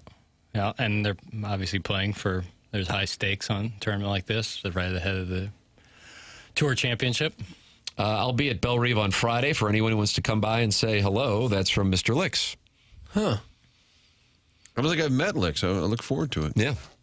Who will be out there on Friday. Just holding court? I would assume that he has a tent. Okay. What's the weather looking like for next week? I know you're probably just heard the forecast. Hotter than a fires of hell, Jack. It's hard to keep it all straight. Yeah, hot. Hotter than hell. There you go. Okay. Doug, you have any other questions on the forecast? It seems like it's going to be hot with a slight chance of rain. 78 degrees. I keep my house at 78 degrees. That's from I Hate Paper Straws. 78 is pretty warm in the house. Yeah. That's a tough spot there. 70. But hey, you know what? I'm not going to thermostat shame if I'm not going to kink shame. What do you guys keep it at when you sleep? 68 degrees. And I woke up this morning and it was 69. Nice. You'll find, Tim, when your kids get older, there's thermostat wars. Oh, yeah. Because you're paying for it, you'll decide, and then the next kid comes along, 64. Like, whoa, I'm paying for it. And then somebody else is cold, and then the next thing you know, it's going up, it's going down. Don't touch the dial. As soon as you get to a hotel, the first thing you got to do in the summer just get it as low as humanly possible. You ain't paying. You just hammer it. Yeah, absolutely. Guys, I'll be there on Thursday for those who want to say hi to me. That's from In DeBoer We Trust, Doug. So if you want to see your licks, it's Friday. How do we know these guys? Name tags? Well, it's like a limo driver. You know, you just put hold it up. put their name right above them. Okay. But it's for themselves. Big sign. Licks here. Yeah, right. Which concession stand is Licks running, or is he going to be a walking vendor like at the old ballpark? That's from Brian Henshin. So he thinks he's in concessions? Well, that's a nice job. Sure. I think Licks has a tent right along like 17. His own tent? Or maybe his house is one of those houses right off of 16. I could see that. Yeah. It's a nice place to watch the tournament. But he's passionate about not going west of 270. Yeah. There's a really nice house by that par 3. Doug, there's a really nice house on Belle Reve. Think about it. All around the course. It's like right there. It's like it feels like you're playing in their backyard. Is there only one nice house on Belle Reve? No. This one is really nice. Yeah. I don't like your guys' tone. You don't? Okay. You don't like anything today. No, You're on edge, boy. I feel like I'm getting made fun of. Maybe just a tick. If you lived on a golf course, would you want to be right on a par 3 so that maybe just go out there and get some work in? Sneak out there and get to If practice. it's a place like Belle Reve, yeah. Yeah. If it's a place where maybe some less than stellar golfers are, maybe I'd put up a net. What is the rule if you hit it? You're playing a course. There's houses on the Where's course. James Carlton with an answer to this question? Well, you James hit it, Collin. You hit it in their 314-974-0. backyard. Can you go into somebody's personal? What and if then you hit a window? What if you break a window? Well, That's then on the you just golfer. bail. That's on the golfer. Yeah, Just don't put your name on the golf balls. Right. When you're But can you walk into their yard? No, it'd be trespassing. So you cannot You pursue can, your... like you can do it and you'll probably be absolutely fine. But if you're asking like the letter of the law, I believe it would be trespassing. But I've seen some people look a little... of course, I've never hit a ball in anybody's backyard. Sure. But you've seen that look where they're a little miffed. I'm like, well, you live on a golf course. Yeah, I don't know if that'd be gotta tell you, I don't trespassing agree or with not. that. If you walk in your neighborhood and walk across somebody's backyard, is that against the law? Is that trespassing? I think. You don't want anybody cutting through your yard and your birch It tree. doesn't bother me. I've seen No, it's people have fine. done that. Again, People like can I cut think through it's, your yard? I think if you're asking like Fine. letter of the law, I think it's always bad form. Like if you do hit a ball and it's barely in someone's yard, move it on back onto the golf. Don't hit. Out Oh, of their no, don't backyard. hit it out of their No, yard. I'm saying So be no. anyway, bro. I know, but I've White seen, steak season. White steak season. I've seen people do it. I'm not saying to hit it. I'm Take a saying big old divot out of someone's, sod. sorry, I hit the bird bath on my backswing. I'm saying to just retrieve to go pick it up. I think you'd be fine, but But technically, you shouldn't. Doug, We Too Low lives on a par 3. That's from the Worsen Woods Wacko. Okay. I always thought if you buy a house right on a golf course, you've got no reason to complain if there's an occasional golf ball in your yard. Well, that's what I'm saying. I tend to agree. I'm saying I've seen people look a little miffed. They're on their deck looking down at like, oh, you hit it in my yard. Now, there's some places that they have a fence right on that line, that white stake line for that out of bounds, and I see sometimes people are trying to get their wedge and fish the ball out. That's also maybe not your best idea. I think I've told you this before. I played around in Miami. It was at Doral, in fact, years ago. Nice. And I hit a pretty good drive, but it sliced right at the end and hit a house. I heard it hit the house, and the alarm went off immediately. The alarm went off. Oh, God. So we kept playing, and by the time we got about even to where my ball went out of bounds, the police were there with guns drawn. Holy crap. They just kept their head down, just kept playing. They thought they found Tony Montana, and it was just your Titleist. I guess. You know, a lot of people have alarms set so that if no one's home, right, and the police call and nobody answers, they come a running. Yeah. They got right on it. Miami police was quick on that one. Dade County. Doug, the recovering alcoholic from Belleville and Webster Groves, says he just opened up Facebook. It's a TMA fan page that Jackson moderates. Does a hell of a job. Yeah, like from a crow's nest on a pirate ship as I look about. Just opened Facebook and got hit right between the eyes with a pic of Iggy's guy, Liam Riley. I have made sweet, sweet Kai pose like this. So then I went to the TMA fan page. And Doug, this is Martin. I don't know if you're familiar with Liam Riley. Here he is looks like he's in roller skates. No. Martin, there he is.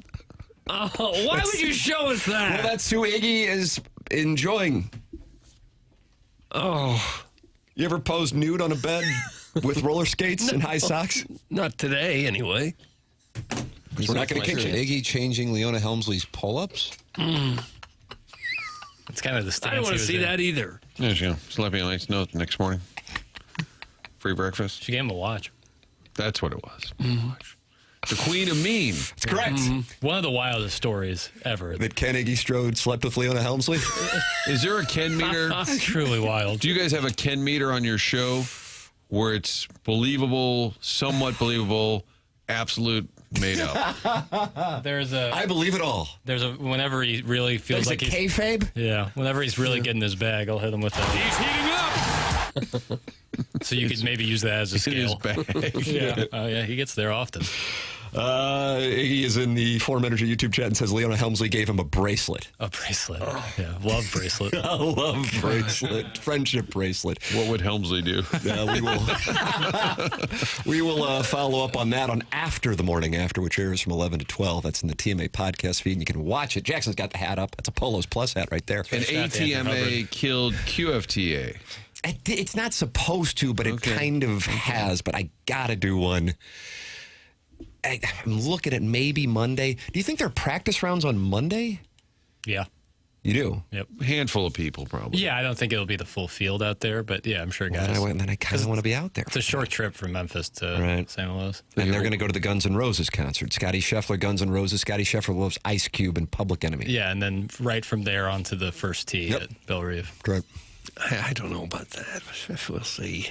Is that why they timed it that way, Doug? Is that the I don't greatest think so. golfers in the world? Rory could stop by Bush on Sunday night. Slash is playing in the Pro-Am on Wednesday. He's like a 7 right now. Dangerous 7, though. If he gets hot. That's right. Email in the morning after at InsideSTL.com. Design, air, heating, and cooling email today. Coming up on the Polos Plus dossier at 9:45. Brad Thompson with us coming up at 8:45. Get involved on the program. Text in 314-399-9646. Open up your YouTube app. Subscribe to the channel. 303 people are in there talking it over right now. It's the TMA STL YouTube channel and the Forum Energy YouTube chat. And, of course, call in. Chairman Kurtz waiting for your phone call. Callier and Thompson phone lines 314-974-0101. It's TMA 101 ESPN.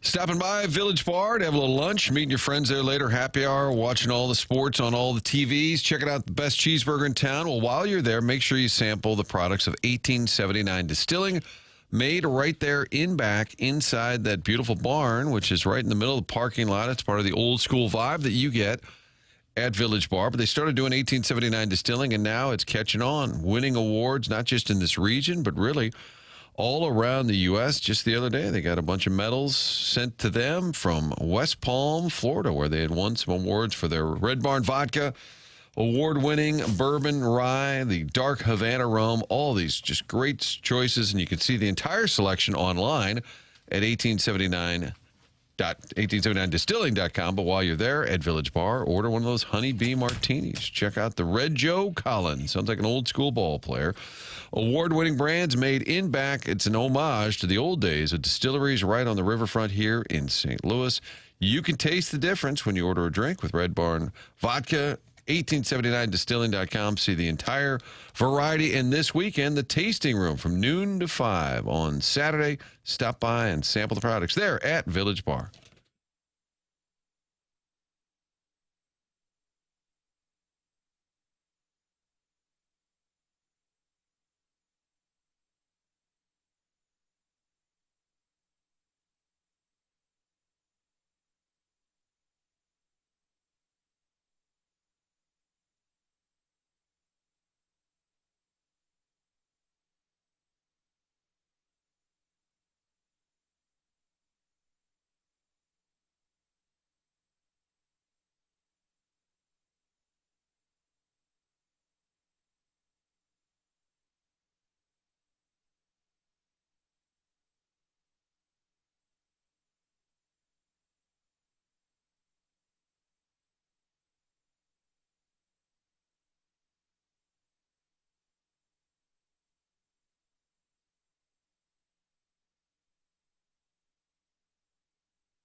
Oh, wow. I still have 3.5 hours more to do. How am I supposed to do this after this? You can't be expected to.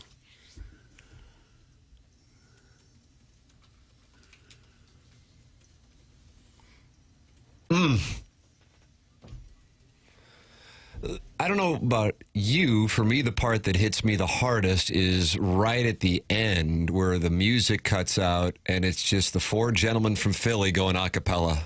Oh, really? That's what you like? Oh! Yeah, today's music theme is an ode to Philadelphia. Really? Is this song about a cuck? This song's about cuckoldry? At the when the music kind of breaks away and the guy just kind of talks, I feel like he's describing a cuck sitch. Is he really? Is that right? And his name is that Michael McCrary, Doug? And he had a breakup I don't know who it is. with the other three gentlemen. Yeah. There was only 3 of them handing out flowers at the Enterprise Center. Oh, is that right? Yeah. Yeah, Michael McCrary is the deep voice guy who apparently was cuckolded. I had no idea. Boy, I just didn't listened know to the that. song through the lens of my breakup with that Ursuline girl who cheated on me. I was cucked. You were dating an Ursuline gal, and she found someone 5'1". she liked someone taller. That's it. I'm going HD2. Out. St. Charles, rejoice. I'm done. Did someone else give her a mixtape? That's really what you did to woo a girl back then. Is here's music that I like. Get him like a free app from Pietro's and a mixtape. Nice. Yeah. Fried calamari and a cassette. I mean, they could make the mixtape themselves, couldn't they? But Of Tim music that curated they it. like. Right, Just I for them. curated it. It's the effort, Doug. Okay. I want to hear this cuckold verse. Listen how much pain he's in. So wait, they wrote this song about a young Mr. Tim? That's Brian Henson. I don't know. I don't know. Take a listen right here, Doug. This is Michael McCrary. Listen.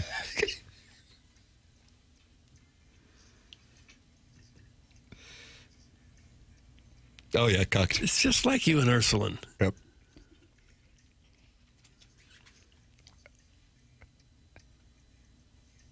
Boy, it's a bad cuck, too. A willing. Yeah, willing. Yearning cuck.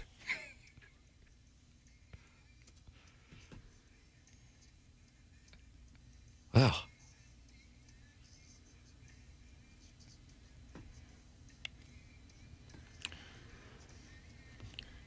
Is Ursuline technically in Kirkwood, or would that Doug, be is Ursuline in Oakland, I believe. Oakland? Yeah. Oaktown, baby. Ricky Henderson.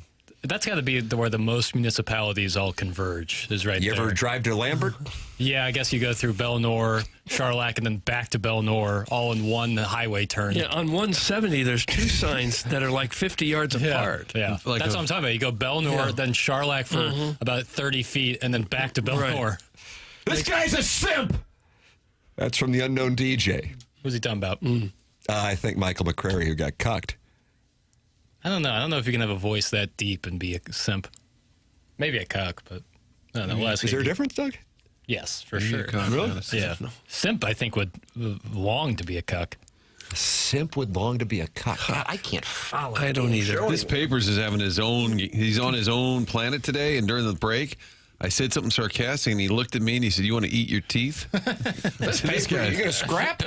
he's ready to brawl. I said it with a large grin. But yeah, Martin's on thin ice. Now, how So- would a simp become a cuck? Cut that off. Well, I guess Can I if have the an example? if the simp were to, like, a simp is someone who vies after a woman, picks up their dry cleaning for them, washes their car, but isn't really in a physical relationship with them. Yeah. Then starts the physical relationship with said woman, then gets cucked. That would how the genesis How would a be. simp becomes a Similar to how a cuckold. caterpillar becomes a butterfly. Oh.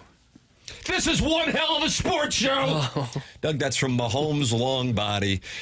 And, well, unfortunately, he is not happy, but is in the 636. That is the brand. You can text in 314-399-9646. You can get involved by texting in and expressing your displeasure as we break down this Cardinals and Phillies victory and what a Jim Dandy it was yesterday here in St. Louis. Cardinals now off to Chicago to take on the Cubs. Day off today. Enjoy it, fellas.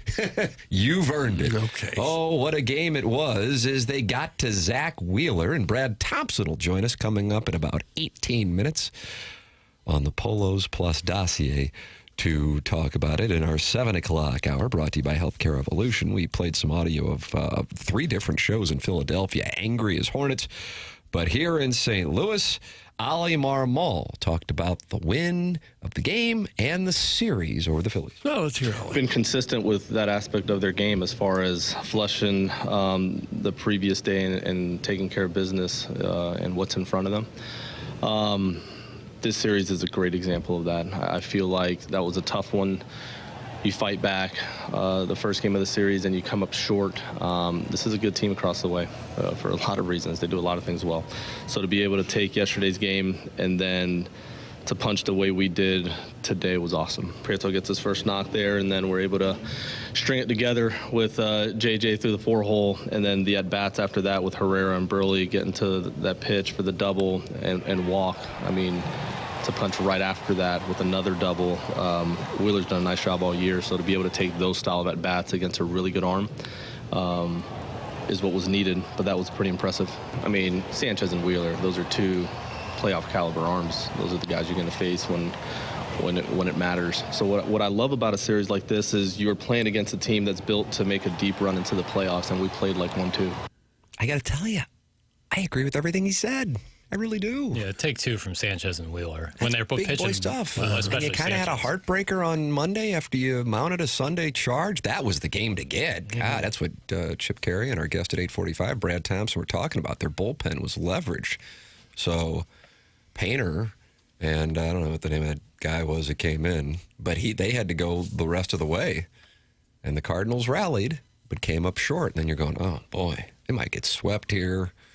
And then the Cubs are playing well. This thing could get out of control. And instead, they respond the way they did against that team. It's big boy stuff. I keep going back to that. It's big boy stuff. In the inning that Oli Marmol was talking about, Martin, our guy, Cesar Prieto, got things going with his first hit, and he looked to the heavens in celebration. Then Fermin flew out to right, and Crook struck out swinging. So, hey, Prieto's on base, but there's two outs. Zach Wheeler, he had a low pitch count at that time, and then Weatherholt gets the base hit, kind of sneaks it through, diving second baseman on the right side of the infield. And this was the at-bat that was so key. This was the one, because he falls behind Wheeler. Herrera does 0-1, very good pitch. But then Wheeler gets back-to-back balls, so it's 2-1. And Brad, and we'll talk about it with him, this was the igniting pitch. It was a really, really good pitch on 2-1. And Herrera was able to lay off, and that was big. Because now you got a 3-1 count, and on 3-2, he was able to hit a four-seamer and kept that inning going. And the Cardinals are able to mount a bigger rally with Burleson and Walker, and all of a sudden it's 5-1 on an inning that looked like it was just going to be harmless, and Wheeler could very well go deep into the ball game. But that's back-to-back starts for him, where he didn't have the kind of outcome he had, but I don't think he necessarily had bad stuff. Doug, you say other people also on a scholarship? Hell, they're on scholarship, too. That's what it is. That's what it is. Yeah, they got the Wheeler. They didn't do anything against Sanchez, but they got the Wheeler. Shove the dreams up your ass. Oh, well, unfortunately, that's the response in Philadelphia to playing in the Field of Dreams game tonight in Iowa after losing 2 of 3 in St. Louis. We need that guy to be a regular. We need him on to preview the Cardinals and Phillies next week. How could you be so upset with the loss in August? What'd you do on your live postgame show last night? I didn't have one. Live feed? I was able to absorb what happened and move on with my life. Did your sleep improve last night after the dog situation? Thing? Yes, I got a little hemp. One of our listeners called and suggested you get a little hemp drops. Yeah, like CBD. For them, yeah. Nice. And so I did that. And chilled air out? It did. Nice. It worked. For Still one sleeping. night anyway. Still out. Been sleeping for days. May never come around again, but at least I got to sleep. How about the Burleson-Walker RBI battle? I noticed that because Burleson was sitting at 81 RBIs. He gets the big hit. He's now at 83. Walker comes up, says, all right, I'll take the lead back from you. He's at 84. Next at bat, Burleson hits one.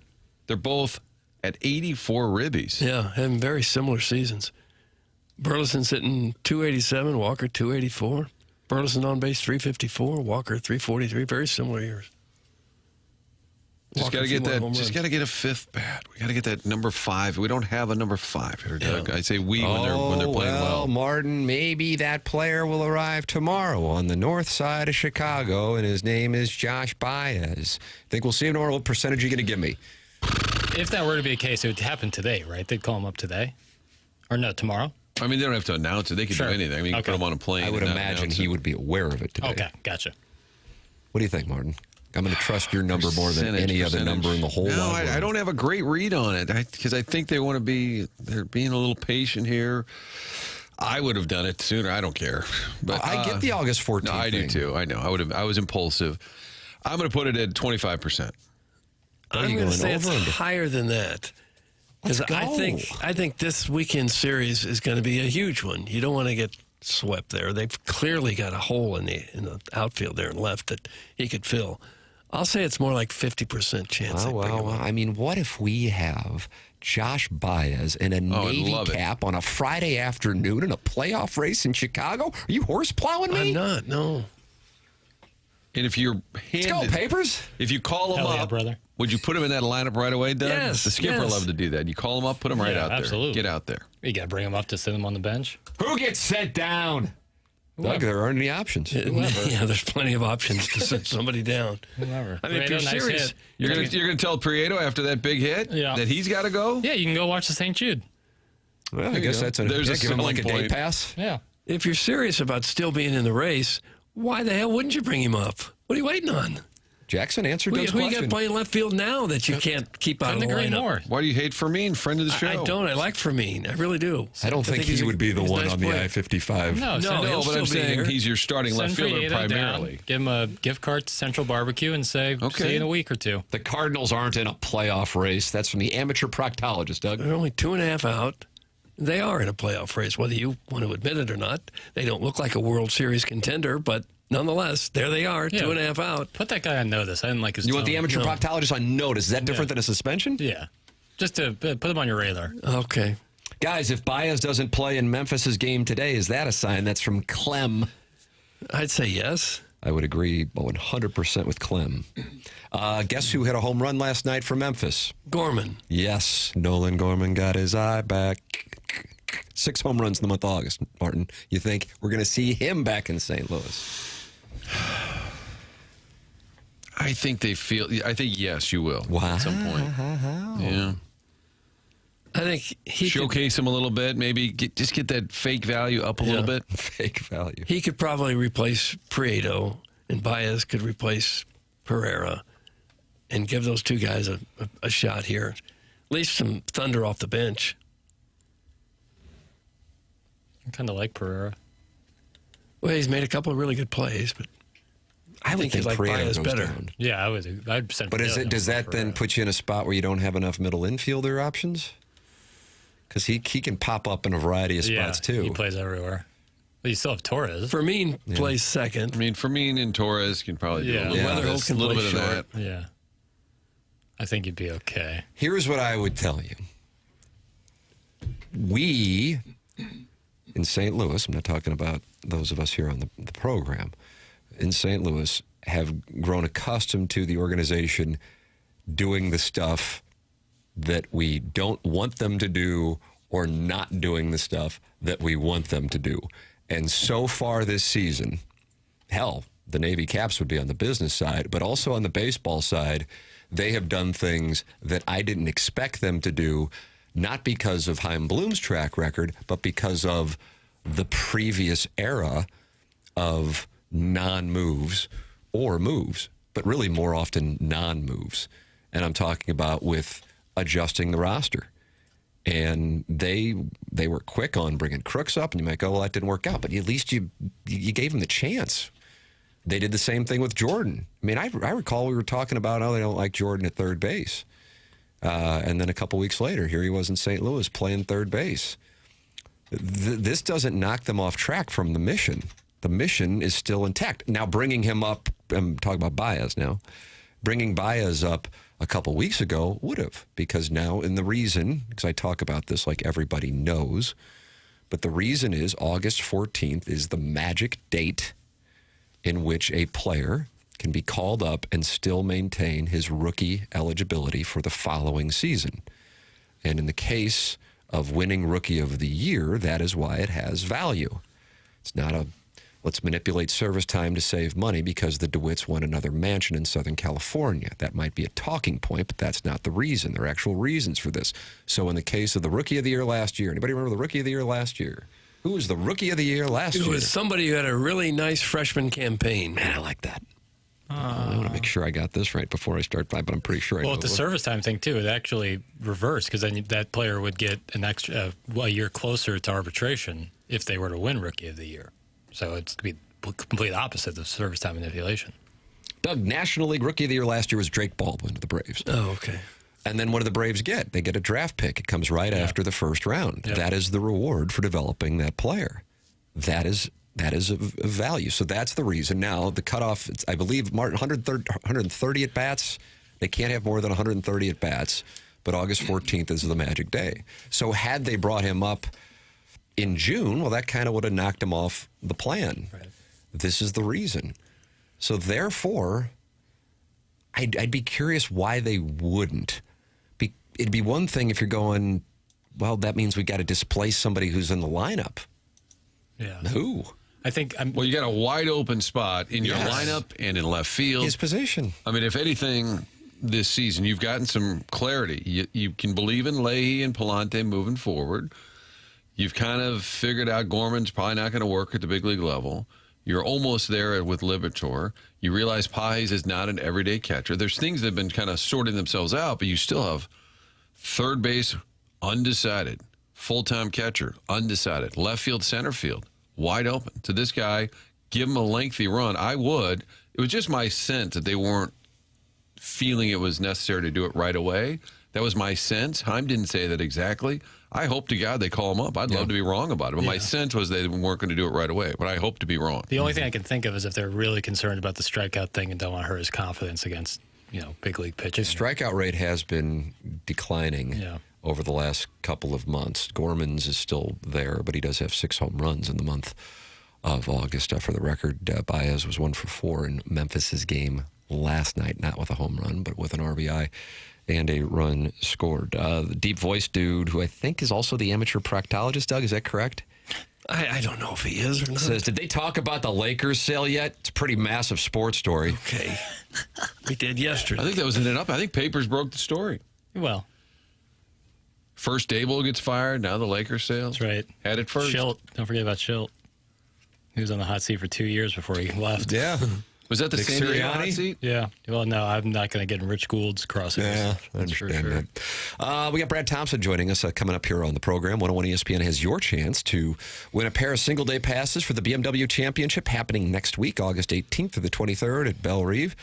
The passes include access to the Trophy Club presented by Michelob Ultra. See the top PGA players in the world compete while enjoying the Trophy Club presented by Michelob Ultra. Find your shot to score a pair of single-day passes for the BMW Championship at Belle Reve right now at 101ESPN.com or on your 101 mobile app. Brad Thompson coming up here on the Polos Plus dossier. Also on the Polos Plus dossier, we will be joined, we will have the Design Air Heating and Cooling email of the day. Martin, can you tell us about Design Air?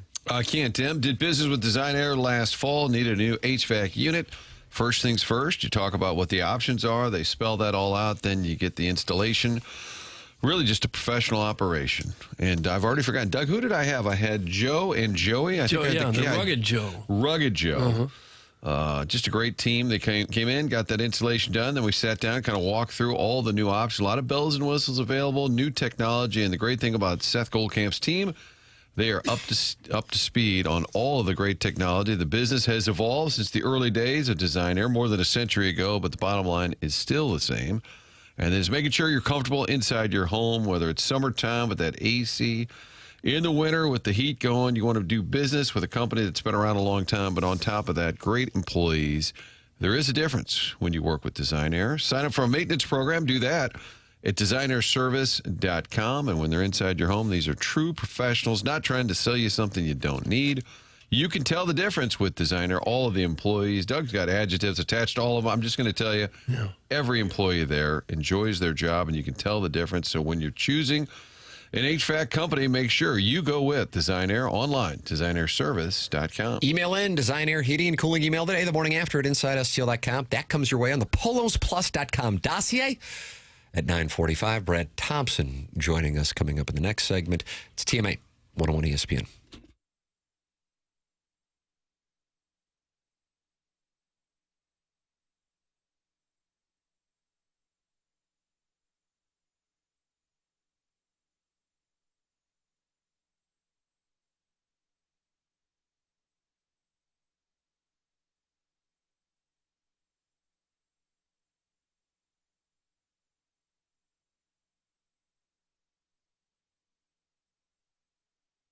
You believe we're already talking about the end of summer. Feels like we were just firing up the grill for Memorial Day, and now school is about to start. Football's coming back, and before you know it, the holidays will be here. Once fall gets rolling, life has a way of getting really busy. So if replacing your windows has been sitting on your to-do list, now is the time to get it done and cross it off for good. Universal Windows Direct has an offer that is hard to beat right now. When you buy 4 windows, you get 4 windows free. That's right, buy 4, get 4 free. And to make it even easier, you'll get 48 months of 0% interest financing, same as cash. Call 314-334-2522. That's 314-334-2522. Or visit universalwindowsdirect.com to schedule your free estimate today. Buy 4 windows, get 4 free, 48 months of 0% interest, same as cash. Take one more thing off your list and enjoy a more comfortable home for years to come. And like me, you'll be saying, I love my windows.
It's TMA 101 ESPN. We are in the Fisher Window and Door store, 8 o'clock hour here on the morning. After Tim McKernan, Doug Vaughn, Martin Kilcoyne, little Jackie Papers. Loved that Rascal Puff on the ones and twos with you here on 101 ESPN and the TMA STL YouTube channel. And Doug, I don't know if you heard the intro, but guess what? Brad Thompson's on the Callier and Thompson phone lines. Morning, Brad. Good morning, fellas. How we doing today? Just chipper as chickens galore. And I'm telling you, I loved that game yesterday, and I've been waiting to ask you about this because you called attention to it right away. That fifth inning where they broke through on Wheeler, who I don't think was bad. The Cardinals had got him. When Ivan Herrera passed on that 2-1 offering, setting up a 3-1 pitch, you were on it right away. That was such a big moment in that game because then it set the stage for the parade of hits that led to the Cardinals breaking that game open. That was a big moment, and I loved that you guys were all over it. Well, it was a big moment, and it had to be something that you knew. Like Herrera, we've watched him all season long. He's been hit 25 times for a reason, right? It's not because he's diving into everything. It's because people try to get him out inside. That's what you have to do. And Wheeler's got himself a really good sinker, and even earlier in that at bat, he offered at one, the first pitch, he offered at one a sinker in off the plate that was just running on him. So for him to be able to make that adjustment in that spot was enormous. We're starting to see him take the at-bats that we're used to seeing from Herrera, him being more patient, waiting for the pitch that he can drive, fouling off the ones that he can. So that was big to be able to get that started. And Wheeler, I know the last couple of starts for him had not been very good. His last three had not been solid. But you know the overall numbers, you know the career, and just the way that he was throwing the ball early. He looked solid, but the guys were able to wear him down, get him out of that inning, and then the hit parade did come. But it's a good call with Herrera, man. He was all over it, got something out over the plate he could drive the other way, and really got the party started. Another good outing by Leahy for the Cardinals. 5 innings, only gave up 1 run. What is he doing now that's making him so effective? He's aggressive in the zone, number one. He was 15 to 20 first pitch strikes right now, which is huge. And he's landing all of his stuff. Like, he's landing his slider. He's landing his sweeper. He trusted the changeup. He actually threw the changeup yesterday more than he's thrown it all season long. And with a lefty lineup, you use it. But he used against the righties also. So that was a big pitch for him. So I think he's just continuing to evolve as a pitcher. And he's gotten past that awkward point of, what do I do as a starter? What do my days in between the starts look like? Like, he's got his routine figured out. Now, the interesting part down the stretch now is going to be how they utilize Kyle Leahy. And I think that you're going to see a lot of what you saw yesterday. Low pitch count, 5 innings, he's out of the game. Like, that's just kind of where they're at innings-wise for him and pitch-wise for the season. I think they're going to want to be able to limit that for him. But he's done such a good job. And I was talking to the guys on the fast lane yesterday. I mean, it's gone with Kyle Leahy. It's gone from, hey, is this going to work? It doesn't look great. What should they do? Should Quinn Matthews be in that spot? To, if you have one game to win, Kyle Leahy might be the guy that you guys pick. Like, right now for you guys, with the starting rotation the way that it is, you have one game to win. It's game 163. Everybody's fresh. Who do you want starting that game? Yeah, it's him or Palante, I think, for me right now.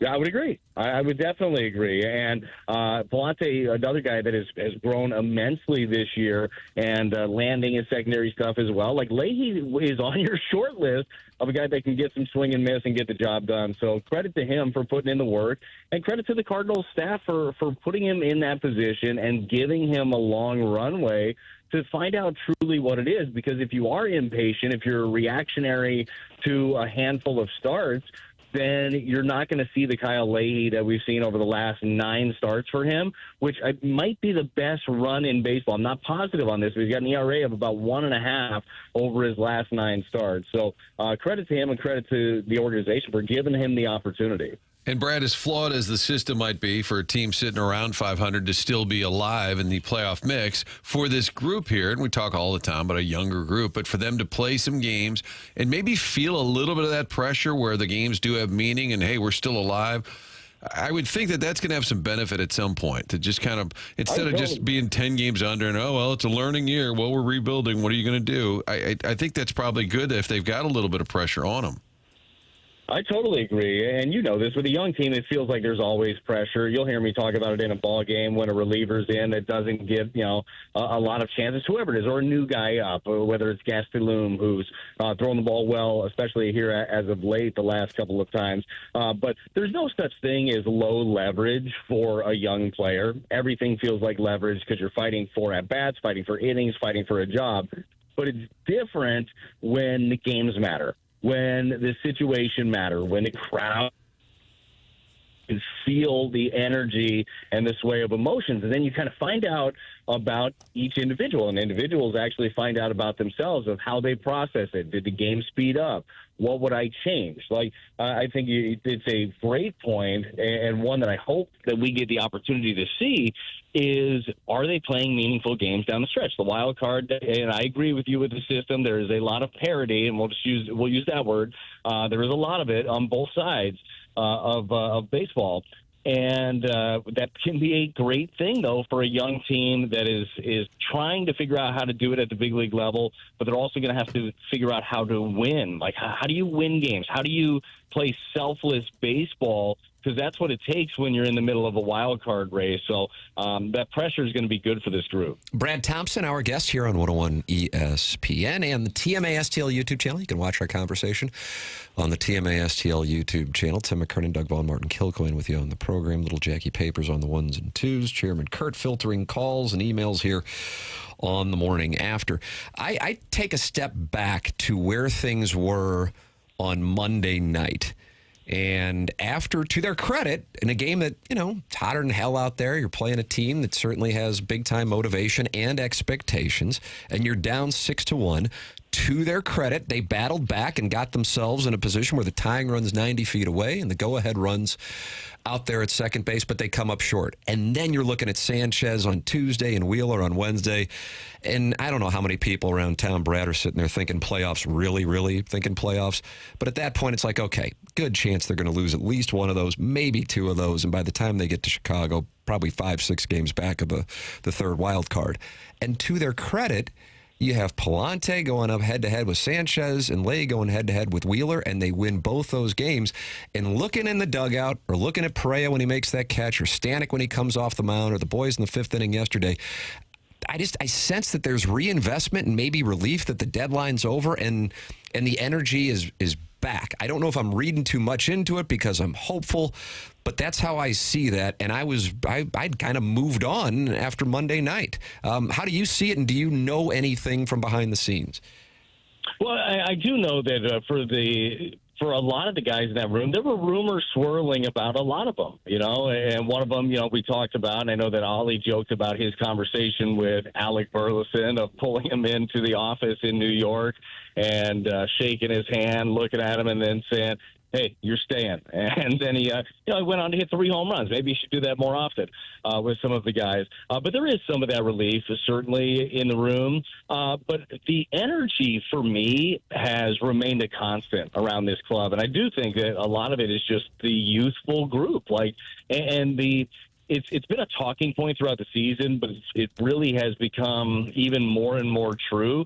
Their ability to turn the page after a game is pretty impressive, and that's whether it's a good game or a bad game. Nothing lingers for them. The next day is about the work. The next day is about who are we facing as a pitcher. What does this lineup look like? How am I going to attack as a hitter? How am I going to face their starter?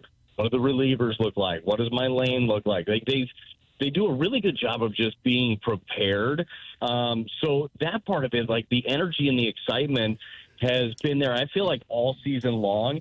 But it is, guys are competing for spots. Guys are competing for jobs. But this group is a really good group that enjoys being around each other. It was funny yesterday when Herrera was on first after he got his knock, and he said something, I don't know what it was, to the Cardinals dugout, and you see all the faces and all the laughter and all the energy. These guys are enjoying themselves playing baseball, and you guys know you enjoy yourself coming to work every day. When you enjoy yourself, good things happen. We had the bring up Josh Baez conversation again a few minutes ago. Would you expect to see him this weekend in Chicago? I I mean, without any knowledge of anything, I would expect to see him at some point soon. I don't know if that's going to be. I think tomorrow would be the date. I believe that any rookie would still remain a rookie, keep their status for 2027, which is a big deal because, as we all know, there's draft picks and incentives when your guy is in the Rookie of the Year conversation. So, but I believe that he has done everything that he could possibly do at the AAA level. Are there going to be some flaws? Yeah, there's flaws in every player. Does he have a little swing and miss? Absolutely. He also went through a little bit, a week and a half, 2 weeks ago, of a little bit of a downturn, which is actually a good thing. And then he was able to bounce back from that. Like you want to see some guys go through a little bit of struggles as well. But I do expect to see him. It makes sense, and then be able to give him a run. And they have that opportunity to give him a real shot, out in left field. That's kind of been a moving target. I think that Fermin's done a really nice job, that he could jump back into that utility role and bounce around a little bit more. So I expect to see him, and I'm excited. I don't know if it's going to be tomorrow. I don't know if it'll be this weekend. Again, I have no knowledge on it specifically, but this is one of those kids, as we know, he was a second-round draft pick, high upside out of high school. But you got to be patient. It takes a while to develop these guys. And after a few years in the minor leagues and a few tweaks and him just growing physically and mentally, he's ready, man. He's ready for this opportunity. So I do see it coming soon. Yeah, it makes too much sense. And I know, and Heim will even say, we don't want to be, don't want to hurry a guy. And I think they always kind of loosely refer to what happened with Jordan Walker. Maybe came up too soon. But if you compare it to Baez is 2 years older than when Walker debuted. He's got 500 more minor league at-bats, and he's played AAA. You forget that Walker went right from AA to the big league. So I would say he's ready, and I'm one of those guys. I play him all. I call him up all the time, but my gut is Cincinnati. But when he does get here, I think he can play most nights, right? I don't think he's going to come up here to sit on the bench. You don't bring him up unless he's playing every night. Just like JJ, right? JJ was going to be here. He was going to play every day. You do the same thing with Baez. Now, if situations dictate that he needs to take a little bit of a breather, then yeah, you do that. But yeah, he would be here to play, and I totally agree with you with the fact that he's ready. He's got the at-bats. He's got the experience under his belt. You bring up a really good point with Walker and the fact that he never saw any AAA time. It is different, man. AAA is not like it used to be, 15 years ago or so, where it's a bunch of grizzled ex-big leaguers. Now younger guys are getting there quicker. It's not as polished from a pitching standpoint, but it's still that next level. It's still a jump, and he's had the opportunity to see it. So right now with Baez, it's simply, this is a clock thing. This is just when does the calendar say the day is right? And I believe that calendar says it's right on Friday. We'll see if there's a corresponding move. But if reading the tea leaves, it looks like he'll be here sooner rather than later. And then the deal is he cannot exceed 130 at-bats. That's the Rookie of the Year status thing moving forward. And I guess if it was a pitcher, which they don't really have anybody in that category, 50 innings is the limit. Yeah, that's perfect. And he would easily fit under that. Yeah. How long has the celebration been going since they announced the Navy Caps thing? Have you slept yet?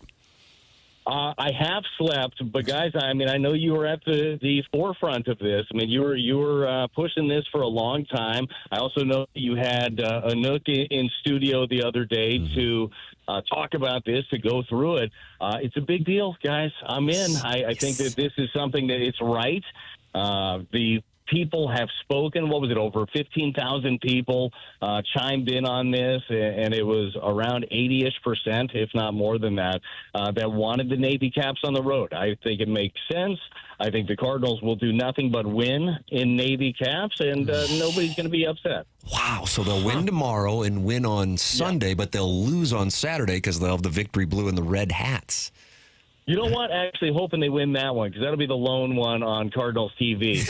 I'm not saying they can't win in other hats as well, but yeah, not going to lose in the Navy. What is the TV? Remind folks the layout this weekend where they can find the games. It's a great question. Friday is Apple TV, so that will be there. So get Doug, you've had advanced warning that it's Apple TV I'll start tomorrow. looking now. Yep, that is Apple TV. Saturday is Cardinals TV. And I got to be honest with you, I'm not sure who has Sunday. I don't know if it's Peacock. It says ABC. ABC. Yeah, Al ABC Michaels, Howard Cosell. Howard Cosell won't be there. It's a 2:00 game on Sunday on ABC. Huh. That's interesting. What the hell is that? Yeah, so I really don't know who is calling those games, who's going to be there for that, but yeah, it is not us. But we will be in attendance and hopefully sneaking around to bother whoever is calling that game. Oh, nice. So you just get to hang out and then going to Cincinnati right from there, huh? Yeah, and that'll be a long one in Cincinnati. 5 games, 4 days, doubleheader Monday. So pitching's going to get tested. Yep. We'll see. I would think, potentially another opportunity to see Quinn Matthews in a doubleheader. We'll see what they end up doing there. But looking forward to it. Should be a great trip. And another trip that's going to test these guys. You go to Chicago, who's playing good baseball. You got 5 and 4 days in Cincy, and then head to Philly, who's going to want a little payback. Yep. It's going to be another test. I am very hopeful that by the time they get back to St. Louis, and they have an off day on the 24th, and then they'll play the Orioles and Pirates, that they're still in the mix, ideally right around, at worst, 2.5 back, that the weather will cool off just a little bit because this is pretty brutal, and maybe fans can get themselves a chance to feel some buy-in and go, holy crap, we've got ourselves a surprising race for a playoff spot, and get some people fired up to go down to the ballpark. That would be pretty cool if we could see that for that homestand with the Orioles and the Pirates. I would love to see that. Yeah, I would love to see that too. You guys know what it's like when that building is packed. You know the energy that is there, and the players talked about it early in the season, especially as the whole tarps off thing started. They feed off that stuff. They notice it, and hopefully Cardinal fans have noticed what they've been doing this year. I know they're not, as of right now, chock full of household names. Jordan Walker putting himself on that stage. Certainly across baseball, everybody knows Burleson, knows J.J. Weatherhold. But this group is playing with an energy that is worth coming out to the ballpark to see. So I'm right there with you. Brad Thompson with us every Thursday here on TMA. Brad, appreciate the time, man. Thanks so much. No problem. You guys have a great rest of your show. Thanks, Brad. Take it easy, man. That's Brad Thompson with us here on the Callier and Thompson phone lines, talking it over regarding the Cardinals as they have the day off today before Chicago, and it's Apple TV. Doug, then it's the Cardinal broadcast with Brad and Chip, and then ABC. And with we don't Howard know what that Cosell? means. With Howard Cosell. Remember Monday Night Baseball? I do, yeah. I have no idea what the hell ABC means on Sunday. I got to be honest with you. And ABC Sports right now, who's the face? They don't have Jim McKay. Jim McKay's still Roger there. Tweibel around? What do we got for ABC? That's Warner Wolf? Typically, ABC just kind of borrows ESPN people. That's right. So is Ravitch doing the game even though he got let go, but he still that is an works odd for him? arrangement. He kind of got let go, but he still works there. Well, who got fired, Kramer or George? They just kept showing up to work? I broke her at the time, bitch. Right. Well, there you go. He could just be brokering it out. The game is on ABC. Yeah, surprised to see that. 2:00, Doug, get ready. And then off to Cincinnati we go for 5 and 4, and then to Philadelphia and back to St. Louis. And the old St. Louis Browns will be here. How fun is that going to be? That's a toughie. There can't be any of them still alive. They left in the 50s? They just had a luncheon not too long ago. See? Well, if you were 20 playing for the Browns in the 50s. Are you the king of the luncheon, 90 Martin? something, no. The king of the luncheon? Yeah. Is that a weight joke? No, it feels like you go to a lot of luncheons. Sometimes it's for coverage. Yeah, that's what I'm saying. Got the Larry Hughes luncheon coming up on Sunday. We were trying So to you get are the king of the luncheon. You're lousy with luncheons. Lousy with luncheons. There's a lot of events, but sometimes you can also pick off some audio. Yeah, for sure. I did a. So are you emceeing all these things? Well, the Browns one would have been Danny Mac. I was not. Okay. I just knew they recently had an event. I was not in attendance. Are you emceeing the Larry Hughes? The Larry Hughes one, I am for his foundation. That's coming up on Sunday. We were trying to get Larry to swing by the studio. He's out of town. Because Papers and I were discussing, have him come by, talk a little hoop rock, which we love, no matter whatever the time of year is. But yeah, I don't mind a good luncheon. Sure, you go. I did there was the National Football Foundation, the Lombardo chapter here in town, and Steve Savard said, "Would you be our guest?" He said, "You can talk about your illustrious football career." I said, "I played 1 year of football at CBC." Yeah. But Steve introduces me to the group, And right away he said, I'm going to interview you right now. And I said, oh, sure, whatever you got. And he said, but you have to talk like Tony La Russa. And I said, what is this, 2004? I was like, I had to dust off some skipperisms. Martin I wasn't karaoke. quite ready for that. You had to do material right out of the gate. Like, I'm Tough sorry, spot. what? Yeah. I'm just here for the free lasagna. What position you play in football? I was on the O-line, D-line, and we had Pat Patton, Colonel Patton, they called him, because he'd been in the military. Yes. He was he was like the great Santini of high school coaches. We practiced over at Forest Park. You had to take the bus from CB. Yeah. And if you didn't line up in the proper 3-point or 4-point, your stance was bad, he'd grab you by the face mask and pull you around. Oh, yeah? Not a lot of fun. Not real fun. So then I told the basketball coach, I'm going to double down and really go for it in basketball. Yeah. And that coach said I wouldn't do that. Oh, really? Based on my skill set. Martin, we got this one. I don't know if you're interested in tending to this since you are the king of luncheons. Maybe you're the king of tickets. Guys, I'm looking for 5 tickets this Saturday in Chicago. Any help? That's from the 314. Yeah. Oh, sure. We just happen to have them right here in our pocket. No better exposure than luncheons with olds who get fooled by AI slop. That's from Crestwood Coyote, and out of nowhere, artificial intelligence got brought up. Yeah, but if there's a good buffet, I'd put up with just about anything. Oh, is it a buffet? Is that what you get? Aren't these luncheons usually? No. That's usually served. Oh, yeah. Okay. Is that the rubber chicken, or is that more of a dinner thing? That was always the Jack Buck line. He was the king of hosting events. And he said, hopefully you're enjoying that wonderful meal in front of you, that chicken. It was also put out there last night waiting for you. It had some line that the meal was just sitting there waiting. I don't think I thought the buffets were going to die with COVID. But I guess buffets are back. Oh, they're back. Is that right? Out there. Yeah. Nice. You like those sneeze guards over them, though? Sure. Or a chafing dish. Sign me up. Doug, we've got a couple pieces of news and notes that I think are going to be of interest to St. Louis area sports fans, and why, since we're on 101 ESPN, there's no better show to do it than this one. Coming up in the next segment, a meeting in Portland regarding the Trailblazers. We'll have the latest and a piece of information that's just going to delight St. Louis Cardinal fans. We'll have both of those for you coming up next. But make sure you support the sponsors. And that's Cardinal Vending, a new sponsor here on TMA. That's Daddy Padres, Stanley Cup winner.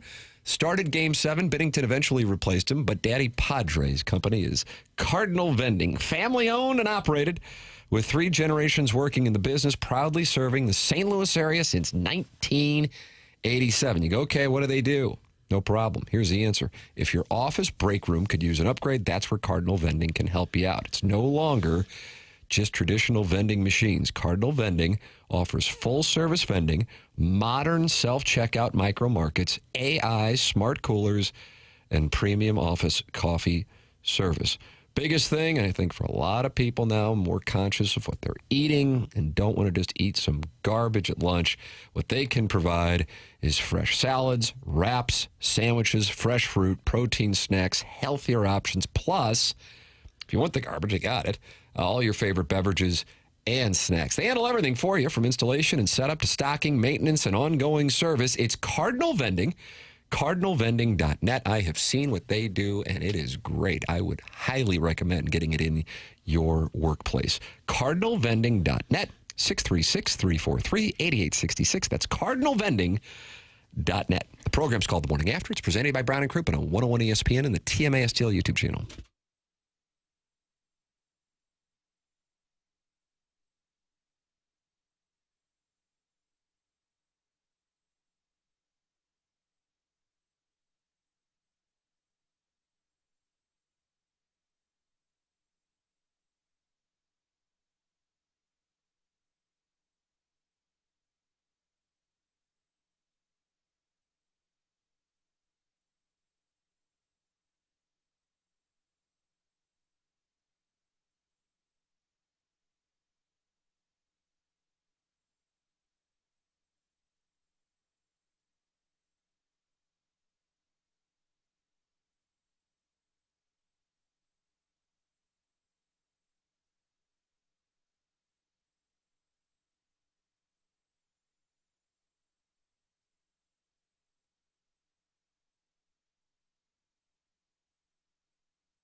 This is Jackson with a Sports Center update, and that's brought to you by Saliga Heating and Cooling. Russell Westbrook, who played 18 NBA seasons, has announced his retirement on social media yesterday.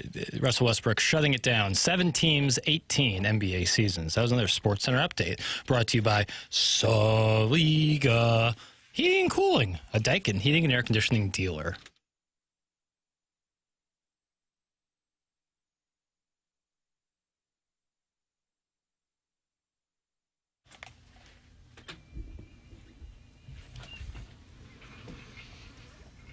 Boy, what are we doing here? Is this Patty LaBelle and Michael McDonald? Mm-hmm. Wow. Patty LaBelle, Pride of Philadelphia. Yeah. Ferguson for McDonald. Yeah, McClure. So it was a St. Louis, Philly thing? Mm-hmm. Oh, you're playing breakup songs here today. Everything all right? Everything's great. Okay. You're edgy today. It's just Philadelphia music. I don't even know. I've never heard the song before. I played it right here, right now. You haven't been on the business end of a cuckolding, have you? No. The business end of a cuckolding.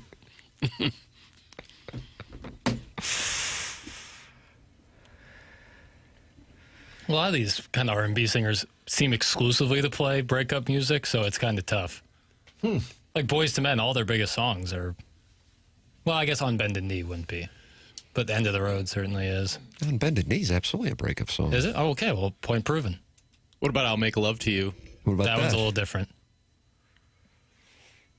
But that was a golf song about a playing partner. Yeah. They got close together at the turn. Yeah. Listen to the lyrics, Doug.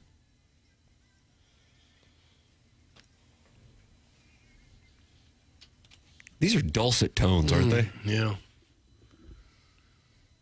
He's still going strong, too, isn't he? He's still touring? I feel like it. I think I've seen that he is. With the Doobies? Possibly. I think I saw something. Ooh, with you. sneezins is Gosh. pleasins, papers. Big time. Yeah, he's smack dab in the middle of a tour, Doug. All right. With the Doobie Brothers?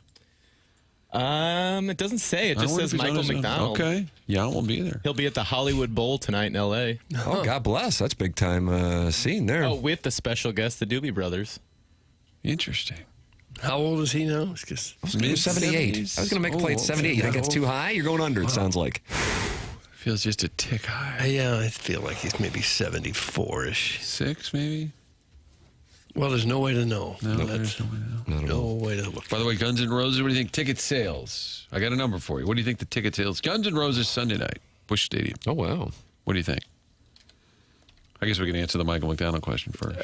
74. 74. Yeah. Doug. 74. I gave you value and you took advantage of it. I gave you value, you took advantage of it. Mm-hmm. Okay, now what was that? What was your little Guns question? N' Roses attendance Sunday night, Doug. What do you think? It's tough because they cut off a part of the tickets sold. ballpark. Yeah. Okay. I'm telling. I have the number, and I'm asking you to guess. 38,000. Okay, just slightly over 30. Okay. They could sell more. I just don't have a reference point because, like, I know Busch Stadium holds 45, but they don't use all of the ballpark. But then they have people on the field. It's tough for me to calculate. Yeah. You going? I am not. No, it wasn't a bluff. No. I will not be going. We thought you might just melt and change your mind. Yeah, no, I won't be going. I like that Civil War. Play that for me if you would, son. They're not from Philly.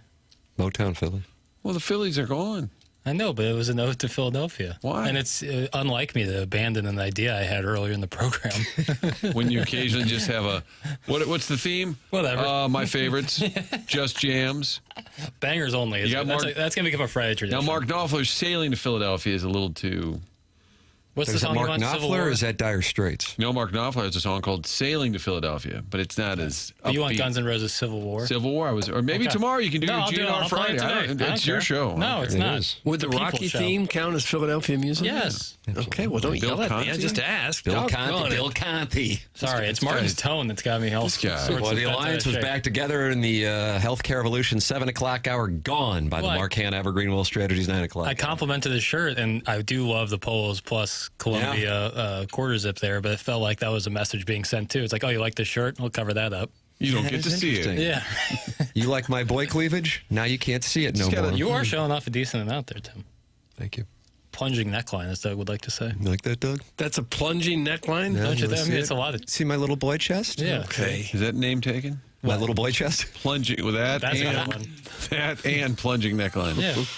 Hey, if you are looking to buy a home or refinance, I'd like to recommend Ryan Luchtefeld and Delmar Mortgage. He is our St. Louis University correspondent, and he has been in the industry now for more than 2 decades, 13 of those with Delmar Mortgage. Delmar Mortgage has been in the industry for 60 years. It's a family-owned business.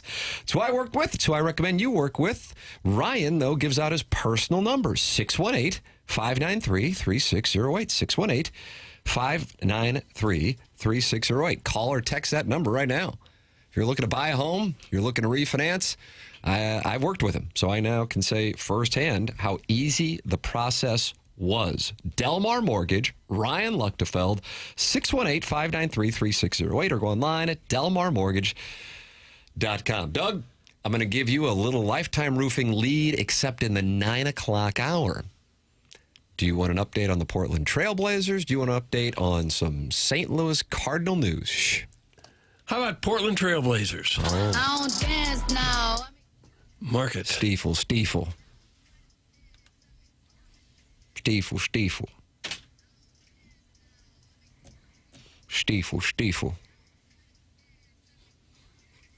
Man, that's good. God, that is good. Steve Market moves, baby. Somebody really spent a lot of time in the old production booth. That's right.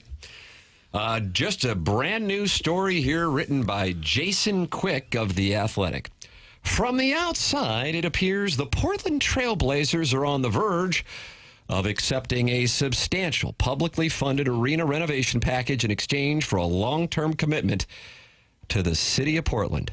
But in reality, the process has just begun, and that process is no longer a simple transaction between the team and the public. What was once viewed largely as a clean-cut deal, the public pays for renovating the Moda Center in exchange for a 20-year lease, has become more layered. The Blazers and new owner Tom Dundon are asking for more than just money for the arena. They want better financial terms on the next lease. The city and county, meanwhile, are asking for protections and guardrails on their investment, while also establishing a guarantee the lease will provide a reliable income stream to offset the strain on an already stretched thin budget. So, while the framework for funding more than $586 million has been passed through 3 levels of government, the state of Oregon, $365 million, the city of Portland, $120 million, and Multnomah County, $101.6 million. The terms have not been agreed to with the city and county. And ahead are now 4 months of negotiations leading to a December 17th Portland City Council vote. Topics like taxes, unions, security, and clawbacks will be among the key points to be debated. If the two sides agree to terms, the Blazers will be secured in Portland through the 2049-2050 season. If the two sides do not agree, the $365 million committed by the Oregon State Legislature will expire on New Year's Eve this year, putting the future of the Blazers in limbo as the current lease expires on October 11th, 2030. So just yesterday, they did get the approval by City Council, but all that does is open up these negotiations to try to get the deal done between now and essentially New Year's Eve, where that state money is expiring if they have not agreed to all of these terms. So that's what has taken place here, Doug, and I guess it's just a matter of, are they going to be the Trailblazers when they move here? I think they will be. I think one thing we learned with the Rams is they can do all the negotiating, the posturing that they want, but if the owner wants to move, he's going to move. What if they had some really strict bylaws in the NBA, Doug, similar to the NFL? Eric Grubman, you move anyway. Oh, they're just suggestions. Yeah. So the Oregon folks, the Portland folks, they're trying. But have we heard a response yet from the Blazers ownership? Whether that it's all part of the game. It's all part of the game. Yeah. I mean, their president last month was saying that this city of Portland is not a palatable business environment for the team. It sounds like they don't want to be there. It doesn't seem like that. But if you're the owner and it looks like Portland's trying hard to save you, you might be able to get a better deal still from that city that you might ultimately move to. Right. And then in this column by Jason Quick in The Athletic, which was just posted minutes ago, who is Dan Barrett and why is he important to this deal? Barrett is the president of CAA Icon, one of the nation's leading firms that help owners execute stadium deals. He is not only a friend of Dundon, the Blazers owner, having helped Dundon secure a $300 million renovation of the Lenovo Center in Raleigh, the home of Dundon's other professional sports team, the NHL champion Carolina Hurricanes.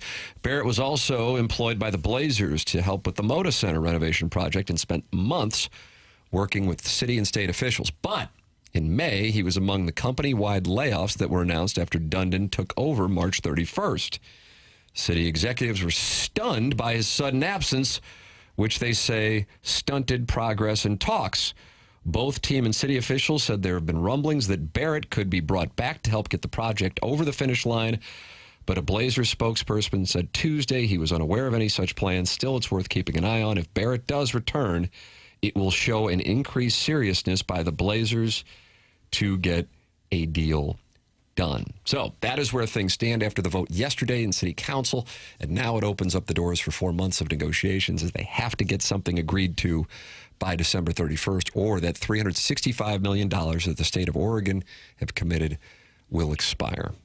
Yeah. I think that Barrett thing is very noteworthy. The fact that he's taken off the team when he was the one who got Dundon's deal done. That's right. In Charlotte or wherever.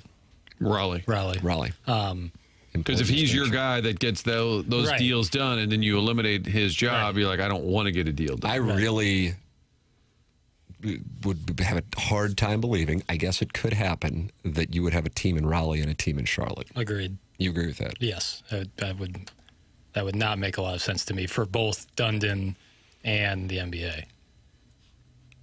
What about Kansas City? That would be Kansas City is the one that scares me the most, because not only would that make sense, and then probably make sense for both Dundon and the NBA, but that would rip my heart from my chest. Do you still take the studio analyst job if offered, if it's the Kansas City Trailblazers? They'd have to pony up. Yep. Yeah, back up the Brinks truck for old papers. Yeah. Like $10 million a year or so? I'm not going to negotiate against myself. No. Okay. Yeah, that's not. I probably lowballed you anyway. Yeah, that's not going to get done. So the motive of the owner there, the Blazers owner that also owns the Hurricanes, the motive would be what? To get the best sweetheart deal you can get, or just to get out of Portland? I think you have a lot of leverage because, they know expansion's coming, and expansion is so expensive. Although it was very expensive, and then two guys who thought they were going to be on the expansion side just bought the Lakers for $12 billion, so who knows what's going on with that whole situation. But, yeah, I think you can kind of have your pick and be courted by a bunch of different cities. But it sounds like, from some of their own statements, no interest necessarily in staying in Portland.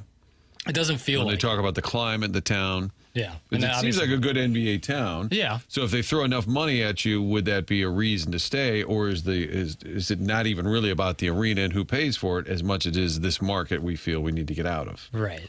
Yeah, I don't think Dundon necessarily bought the team with high hopes of really building deeper roots in Portland. It felt like, okay, I'll consider what Portland has, field out the landscape, and if possible, certainly hear from other cities. Kansas City already had the NBA. They're not going back. That's from Doug's Dungeon Dweller. So did we.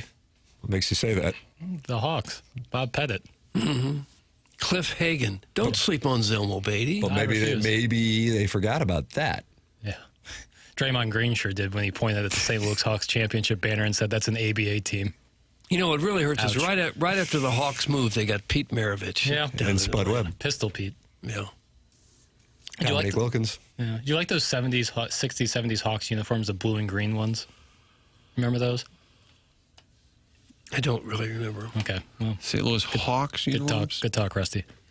The Hawks never wore green. St. Louis Hawks never wore green. No, They certainly weren't not. here in the 70s. The Atlanta Hawks. Oh, Atlanta Hawks. Yes, the Atlanta Hawks. I thought we were talking about the St. Louis Hawks. Well, same franchise. Have any of you fellas been to downtown Kansas City lately, head to head? I think St. Louis finna lose out to the Trailblazers are there. That's from Doug's Prison Wallet. Yeah, we can't really compete with downtown anywhere at the moment.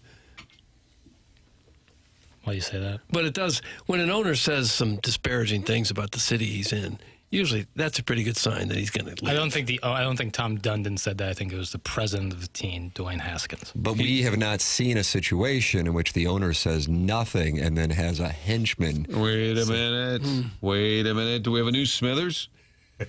Is this guy Smithers out in Portland? Hankins? Dwayne Hankins. That's right. Is he Smithers? That's right. Yeah. Owner doesn't speak. Weasley guy makes his way around town. Who's to say he's Weasley? I'm not saying he is. Right, but just In theory. the royal Makes a Weasel. man a weasel. In theory. Bobby Heenan was Bobby the Weasel Heenan. Yeah. And they made him show up in a weasel costume a few times. He was furious. Would you And like it's a legitimate sport? Would you like to be Timmy the Gerbil?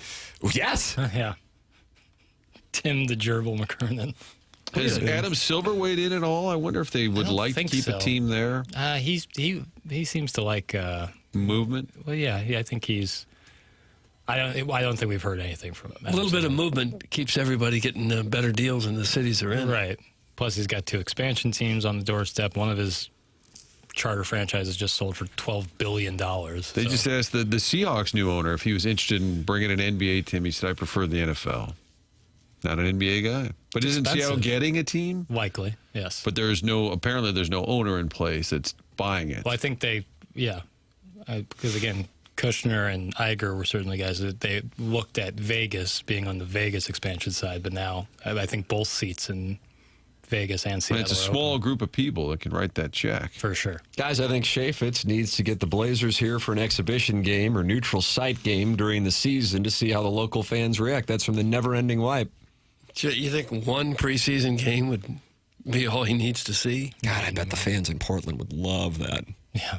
Just like the Rams fans loved when they practiced in Oxnard. Yeah, I remember that. In the summer of, I was there, summer of 2015. Yeah. And they were doing it with the Cowboys, and Jerry Jones was in business and still in business with SoFi Stadium. Doug, there's a part of me that thinks that this thing might have been done before the vote. Yeah. And Jerry Jones in Chicago, a week or 2 before Oxnard, I interviewed him. We got him coming out of the hotel. It was just me and Kevin Marshall, and we grabbed him, and he said, I love St. Louis. I've always loved St. Louis. I used to drive up and watch them football Cardinals. I'd come up from Cape Girardeau, and he did this whole spiel how much he loved St. Louis. I was in Oxnard. All the L.A. reporters are there. We were the only St. Louis station, and we're all in this scrum with Jerry Jones. He said, I love Los Angeles. I used to live in Los Angeles. He just goes on this. I said, he said the exact same thing a week ago about our town. Hey, Doug, you sound like an ass. Downtown St. Louis compares favorably to several cities like Tehran and Baghdad and Kabul. I could go on. That's from the unknown DJ. Would you like to retract your statement? We do okay against those foreign cities. We do. Yeah. But against Kansas City, we're trending the wrong direction. And the Royals are getting a new stadium. They're moving downtown. That spot where Arrowhead is and Royal Stadium is just kind of stuck out there. It's just, the stadiums are still nice, though, I thought. the stadiums are nice. I just the location. I like renderings, Doug. I like logistics. I like renderings. Now I've got the Royals renderings I've looked at right smack downtown. You like stadium models? Oh, yeah. Stadia. I had Cardinal news that I want to share with you as well, Doug, and I'm going to give that to you on the other side of the break on the Polos Plus dossier. Then we've got the Design Air Heating and Cooling email today, the morning after at InsideSTL.com. That is how you can participate by emailing in the morning after at InsideSTL.com. Coming up tomorrow at about 8:45, we will have the VIP Auto Accessories drops of the week. VIPAutoAccessories.com is where you can go if you have a business and are looking for someone to take care of your fleet of vehicles. VIP Auto Accessories is the place to go. They've been in business since 1979. That's Tommy Cebulka and Brian Grigg. Their commercial side is big right now, but just for my own personal car, I had my windows tinted there, and that has been great here with this recent heat wave we've had in the St. Louis area. VIP Auto Accessories makes single-source automotive solutions for your business a reality, and this includes the upfits, the graphics, and the ongoing maintenance. VIP Auto Accessories pride themselves on short turnarounds. Their large facility and skilled techs minimize the downtime for your vehicles. VIP will keep your fleets on the streets longer, allowing you to generate more business. Everything is done in-house. VIP does not sub out. Their graphics will help your business get recognized and turn your business into a brand. They really do take pride in their work. They are passionate about it. In addition to commercial upfits, you have graphic solutions, hail repair, and touch-up aftermarket. For all your commercial vehicle upfit needs, ask for Tommy Sabulka. And for all your aftermarket vehicle accessories needs, ask for Brian Grigg and tell him that TMA sent you. VIP at autoaccessories.com. That's VIP@autoaccessories.com. Great news for Cardinal fans coming up here on the other side of the breaks. TMA 101 ESPN.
the what's music happening here. I thought there was a Sports Center. It's tough, man. I thought there was a Sports Center update. But I wasn't even close. There's not a Sports Center update for another 2 segments. You guys think Willie had come back? We might. Martin? Let's give him a call. Well, like all these guys, clearly this kid on the board doesn't know what he's doing. Yeah, I didn't ask for Civil War. Well, you did actually in the last segment. You did. Well, you must have misheard me. So it's your fault. See. Doug, Adam Welly is in the Form Energy YouTube chat, and he says, I hear a ton of cope. People would rather live in KC than STL today. That's from Adam Welly. I just looked up, and that's what I saw. And then I also see the never-ending wipe say, your buddy is here, KG. Chairman, do you have any context for what's going on in the Form Energy YouTube chat? I'm guessing he's referring to the lemur. Doug, the lemur's back, and you're going to be in trouble. Hey la, the lemur's back. You think he walks into like a saloon like Doc Holliday, sidearms drawn? Ain't a man in the bar that could take this lemur from me. That's right. And he was going to call in yesterday, but didn't. Oh, yeah. Call in, Lemur. Add him to the list. 314-974-0. Martin, I offered $1,000. Offer's still there, by the way.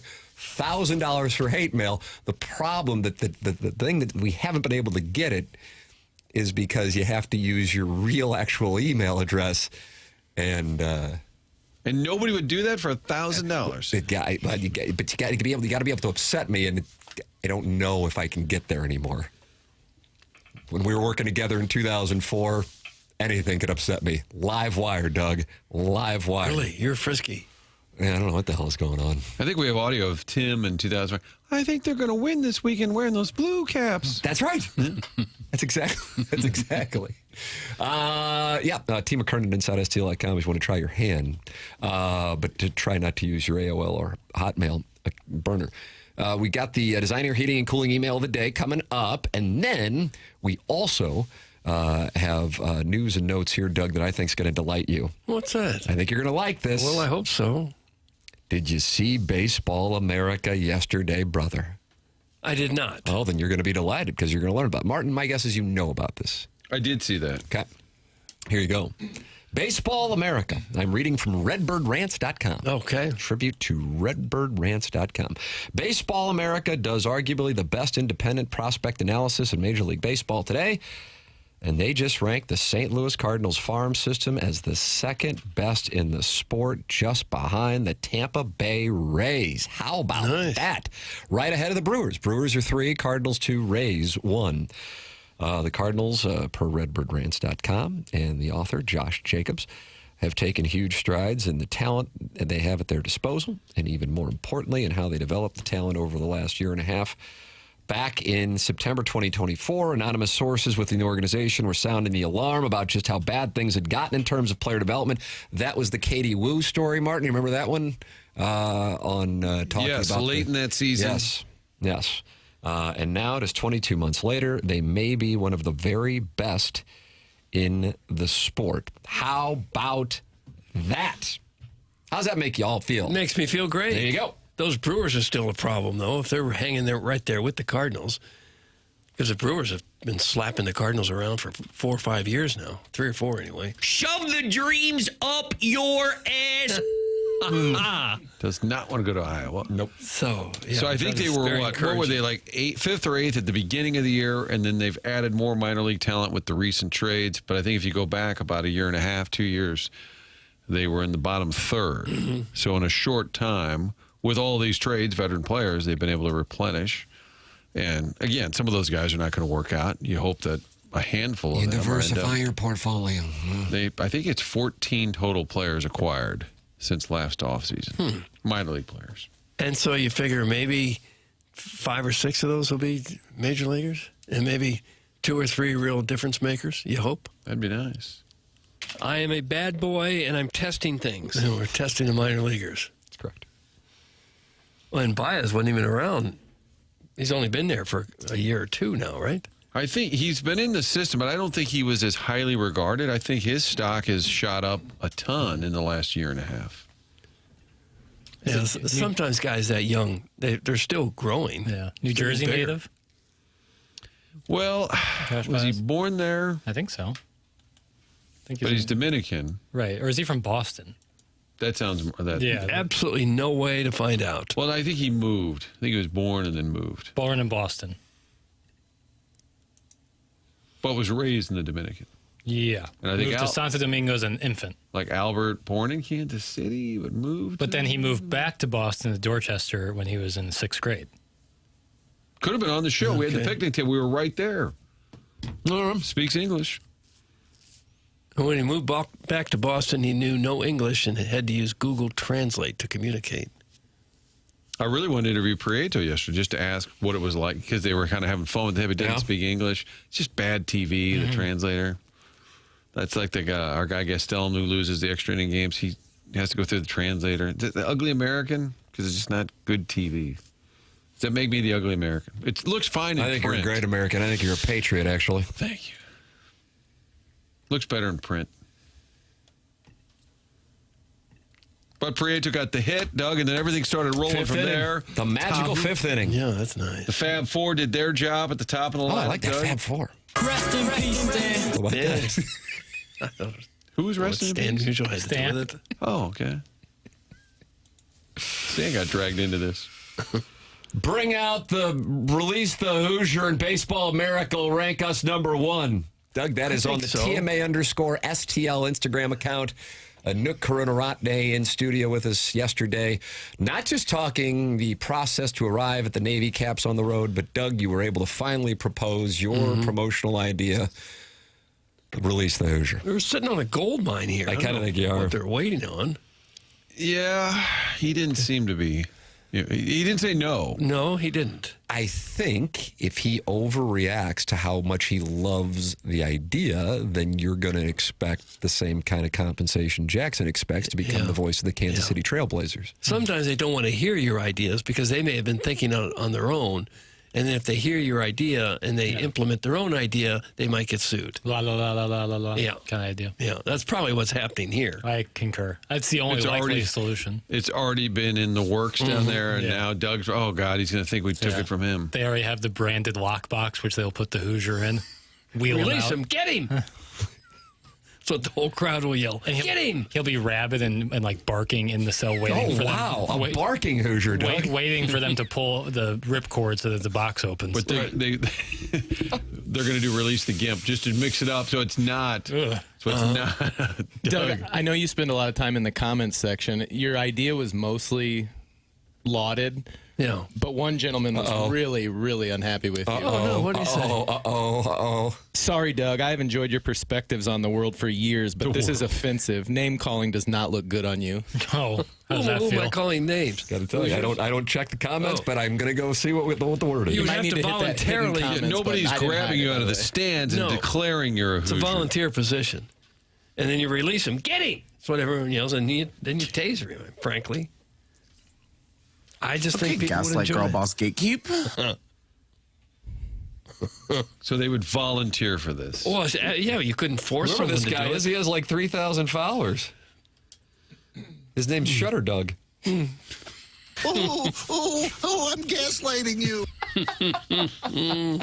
Shutter dog. Are you familiar with his account? No, I'm There going to aren't take a lot of I'm gonna take a look though. as far as I know anyway. I guess I'm not up on it. You want me to fire up the notes app, Doug?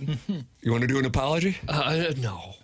What is a notes app? What's the notes app? That's how you send out a Twitter apology that no matter what is then absolutely lit up. Oh, okay. Jackson recommends the Notes Apology social media post app. And you think that'll be well received if Doug sends out an apology to his Release the Hoosier idea to Shutter Doug?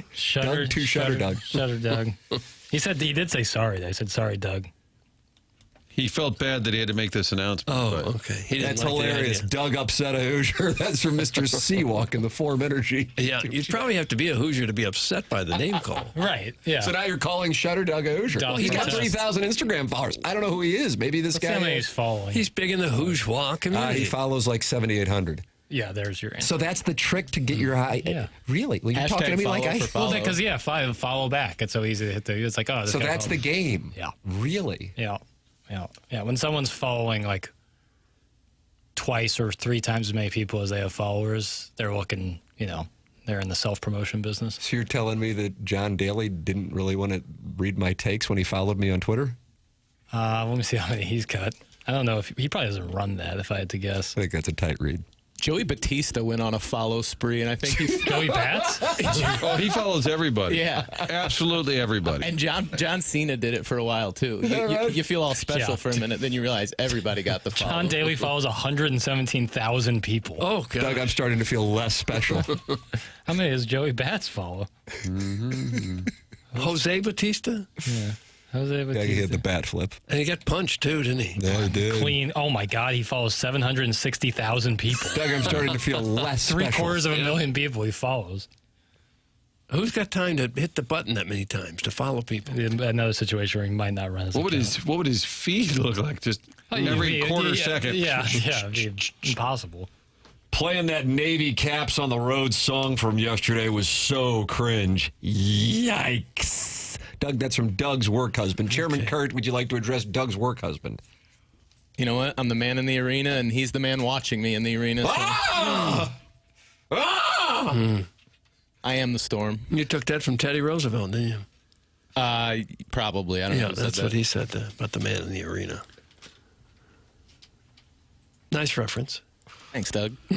What's the Notes app? Maybe that one whose icon looks like a notepad. The one where, write notes. Come on, Doug. That's from Sharon and Clayton. Well, no, that's how you write notes to yourself, but that's not how you write notes to the world apologizing, is it? You're getting owned right now. Yeah. It's two different things. You take a screenshot of the note. So the idea behind the Notes app apology is that your apology is so extensive that it does not fit the 280 characters limited to you on Twitter. So you would go on your Notes app to write a long Twitter apology and then screenshot it, then post a picture on Twitter. Oh, for heaven's sakes. Right. It's a very involved process, and it always goes well. I keep notes on my Notes app. I thought maybe there was What do you keep? something different like one. Grocery list? That kind of thing, Yeah. sure. Some personal Get news. some drugs for the dog. Yeah. Jackson likes when ball riders start off with personal news. And they do it like every 6 months. Well, that's the state of the industry. Right. We got the Design, Air, Heating, and Cooling email today coming up the morning after at InsideSTL.com. The morning after at InsideSTL.com. It's TMA 101 ESPN.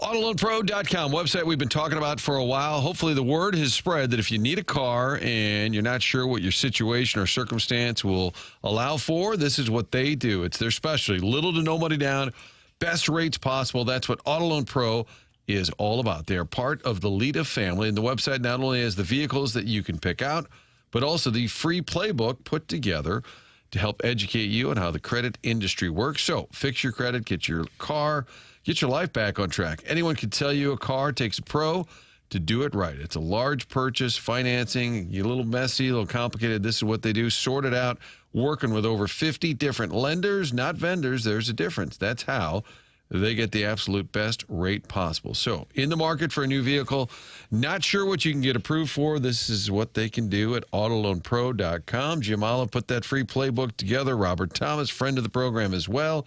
AutoLoanPro.com for your next car.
Doug, this is sampled from Forgive Me Nots, right? I don't know. I wish I did. Send me Forgive Me I Nots. wish I could help.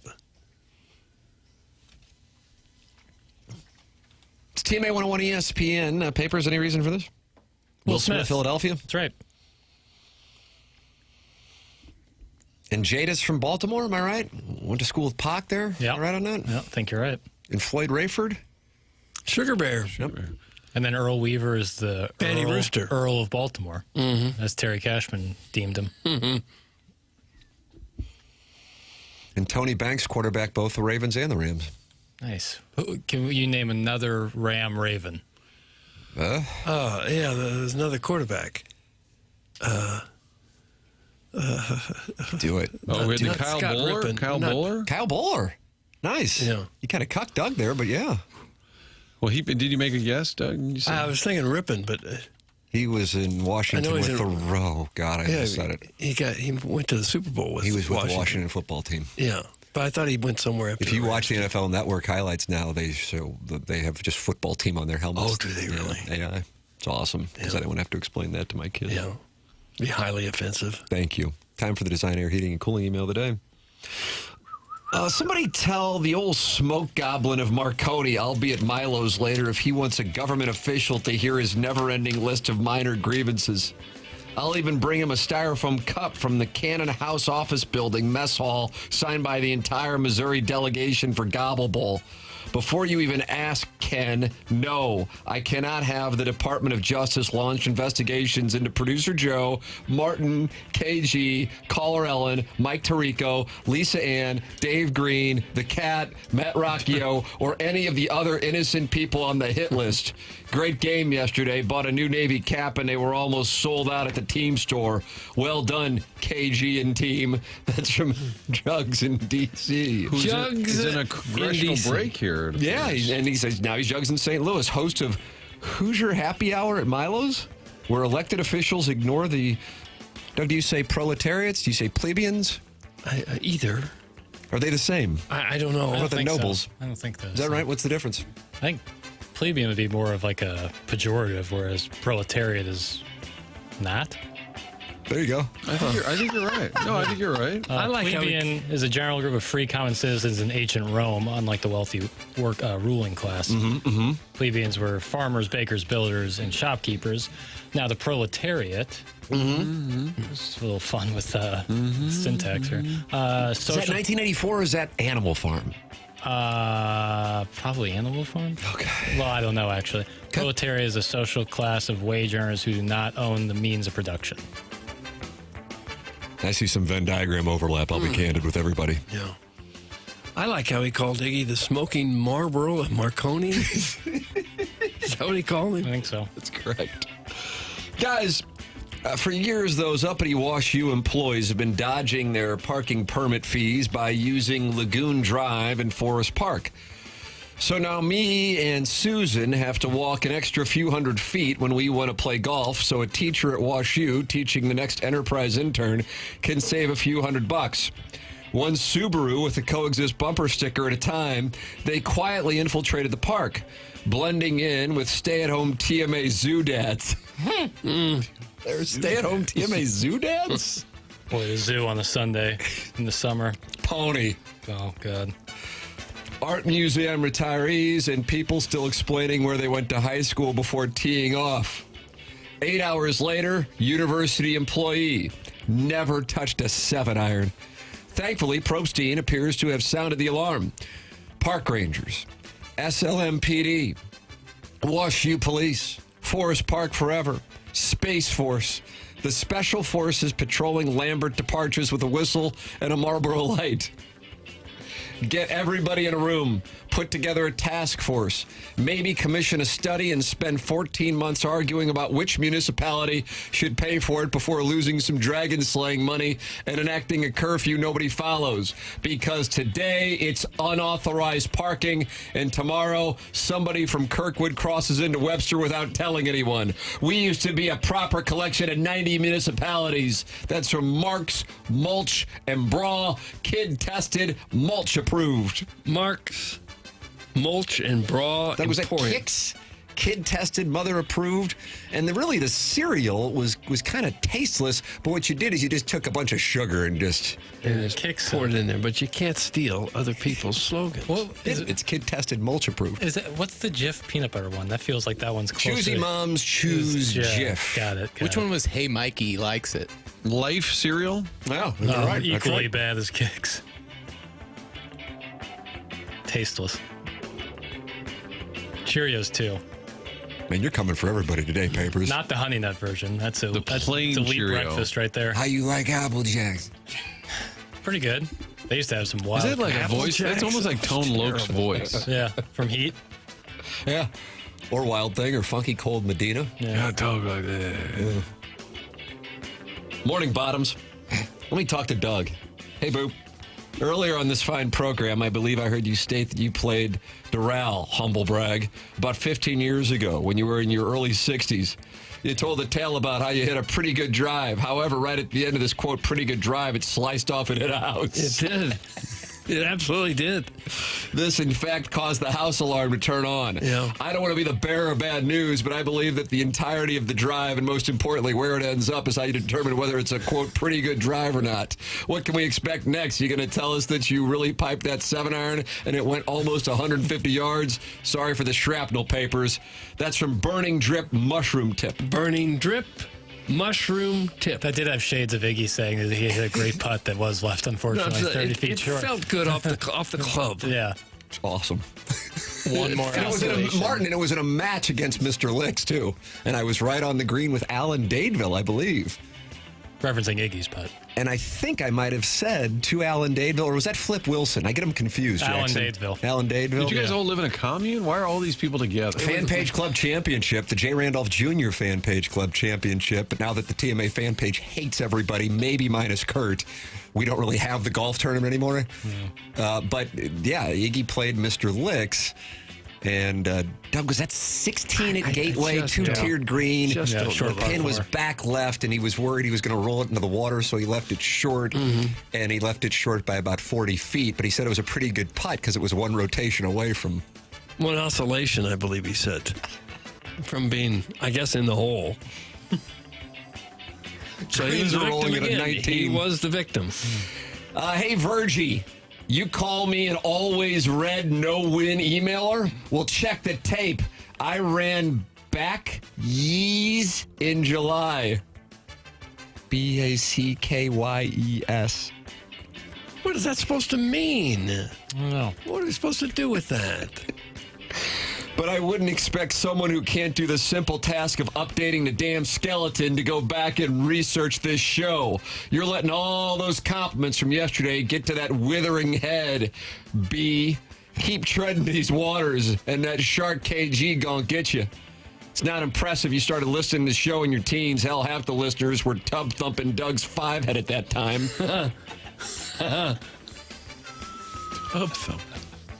And that's from Chumbawamba in 96, 97, somewhere in there? Yeah, I think so, but I just don't know the year. The fact that he could even walk during that 5-year stretch is impressive. Hey, Marty, how many pan coins you got? That's from Undressed and Waiting for the New Grampy in Iggy's Crestfallen Accountant. Doug, you're the new Grampy.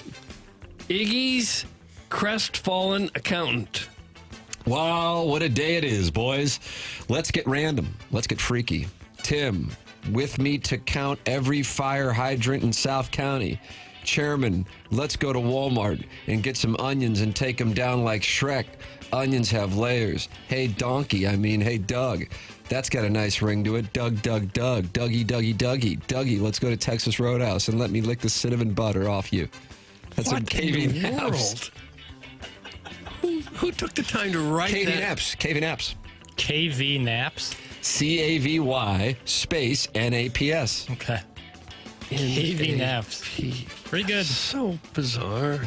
KV Naps. He's new. I just spent hours trying to start off my email with something to describe how incredible Tim was today, but a 4,627-word email probably wouldn't get read. So this email's about smoking a sausage. No, this is Kevin Miller, isn't it? Mm-mm. It is too. Best part of my male candy stripper job is seeing the faces of the new fathers when they see their babies. Candy striper. They were called candy stripers. I have to read it.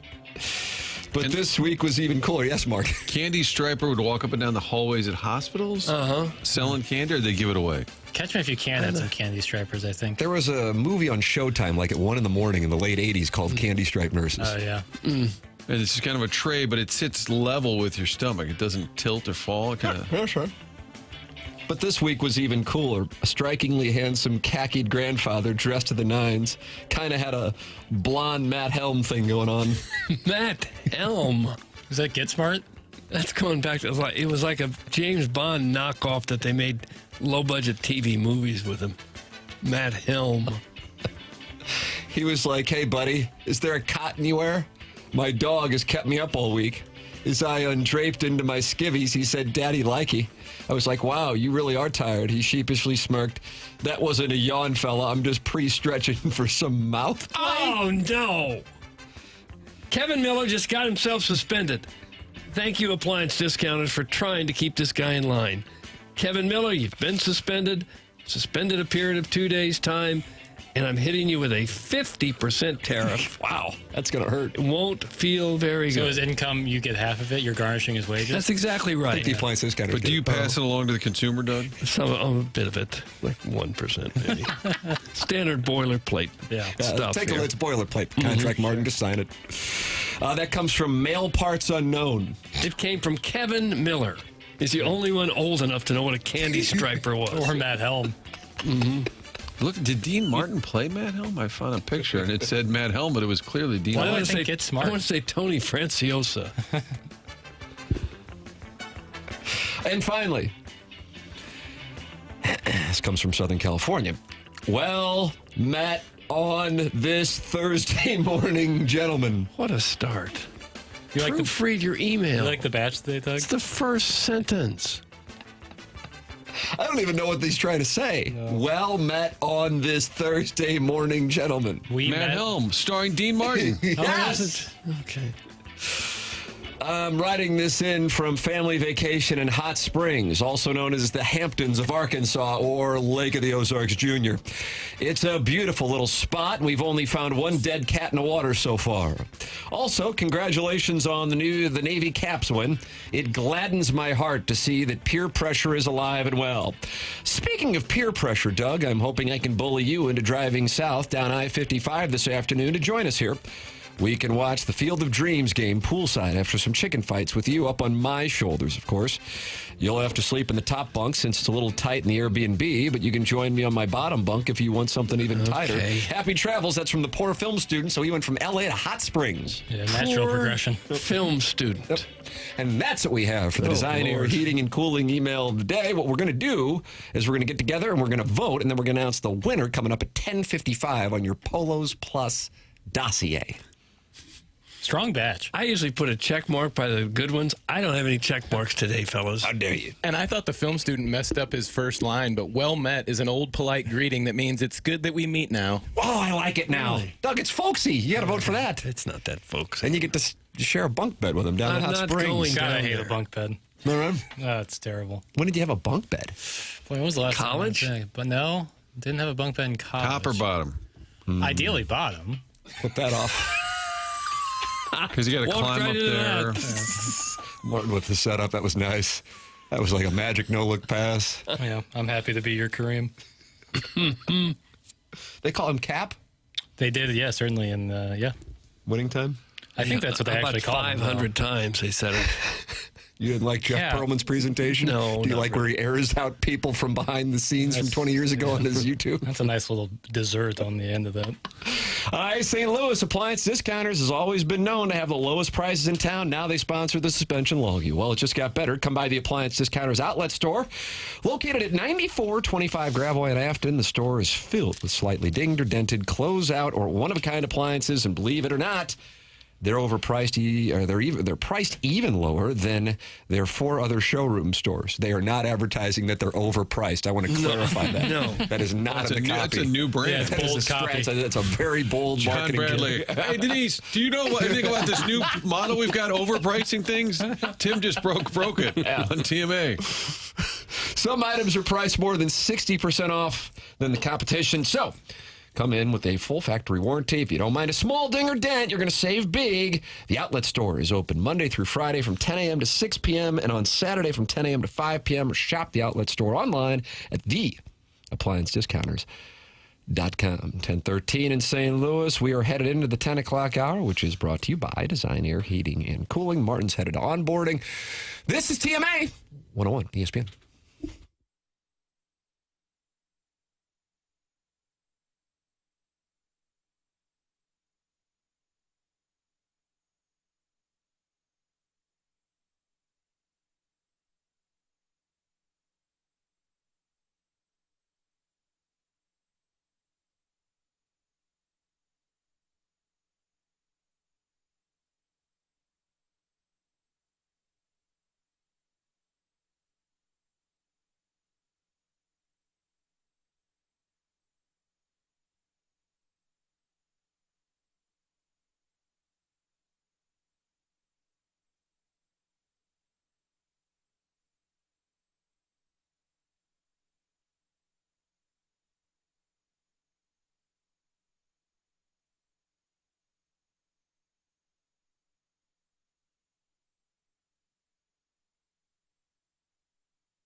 This is Jackson with a Sports Center update that's brought to you by Universal Windows Direct. Cardinals, Cubs, tomorrow, 1:20 p.m. first pitch. That's going to be on Apple TV. Matthew Liberatore, toe in the slab for the Redbirds. That was another Sports Center update brought to you by Universal Windows Direct. You'll be saying, I love my windows.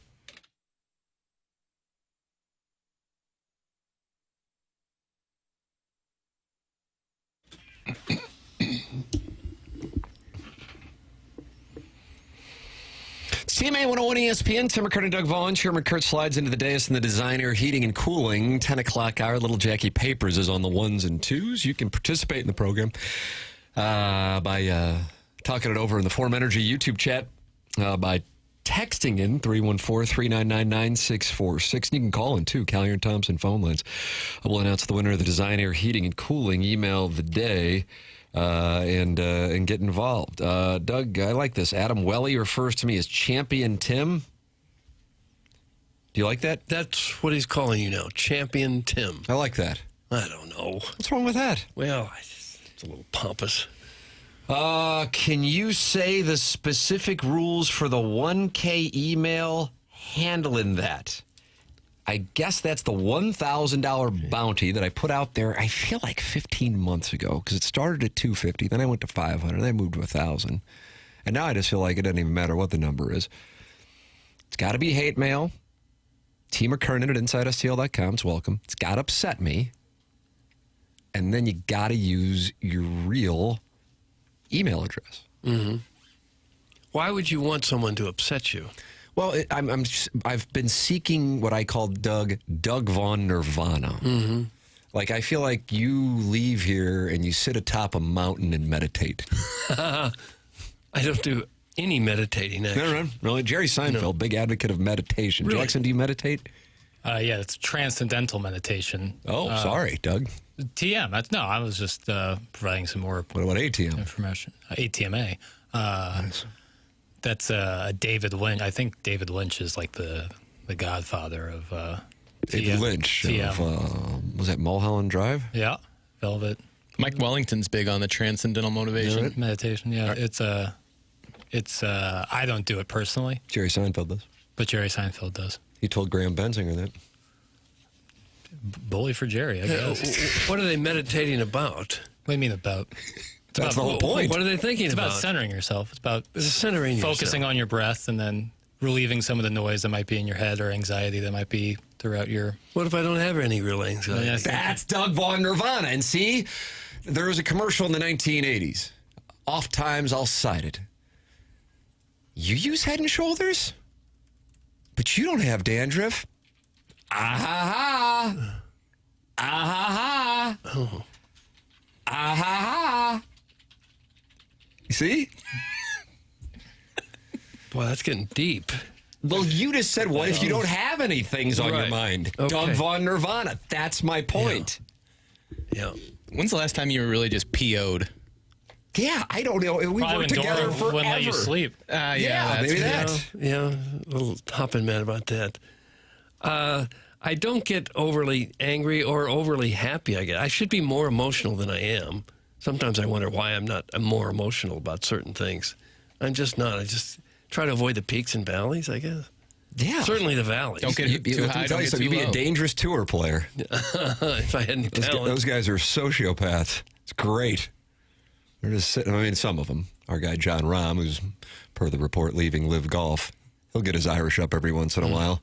Scotty Scheffler might once every 7 tournaments or so hit Ted Scott with a little shot.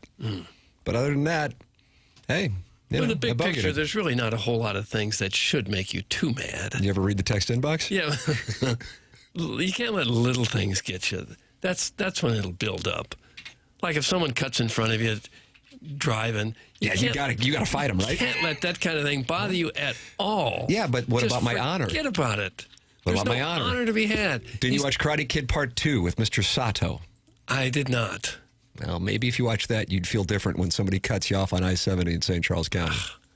If they cut you off, you just try to avoid the accident, and then you just keep going. Disagree. You follow them until a stop, and then you MF them, and you get out of the vehicle and fight. Really? Okay. I've never had that kind of thought, really. Maybe I should try to get it. That goes back to Karate Kid Part 2. Okay.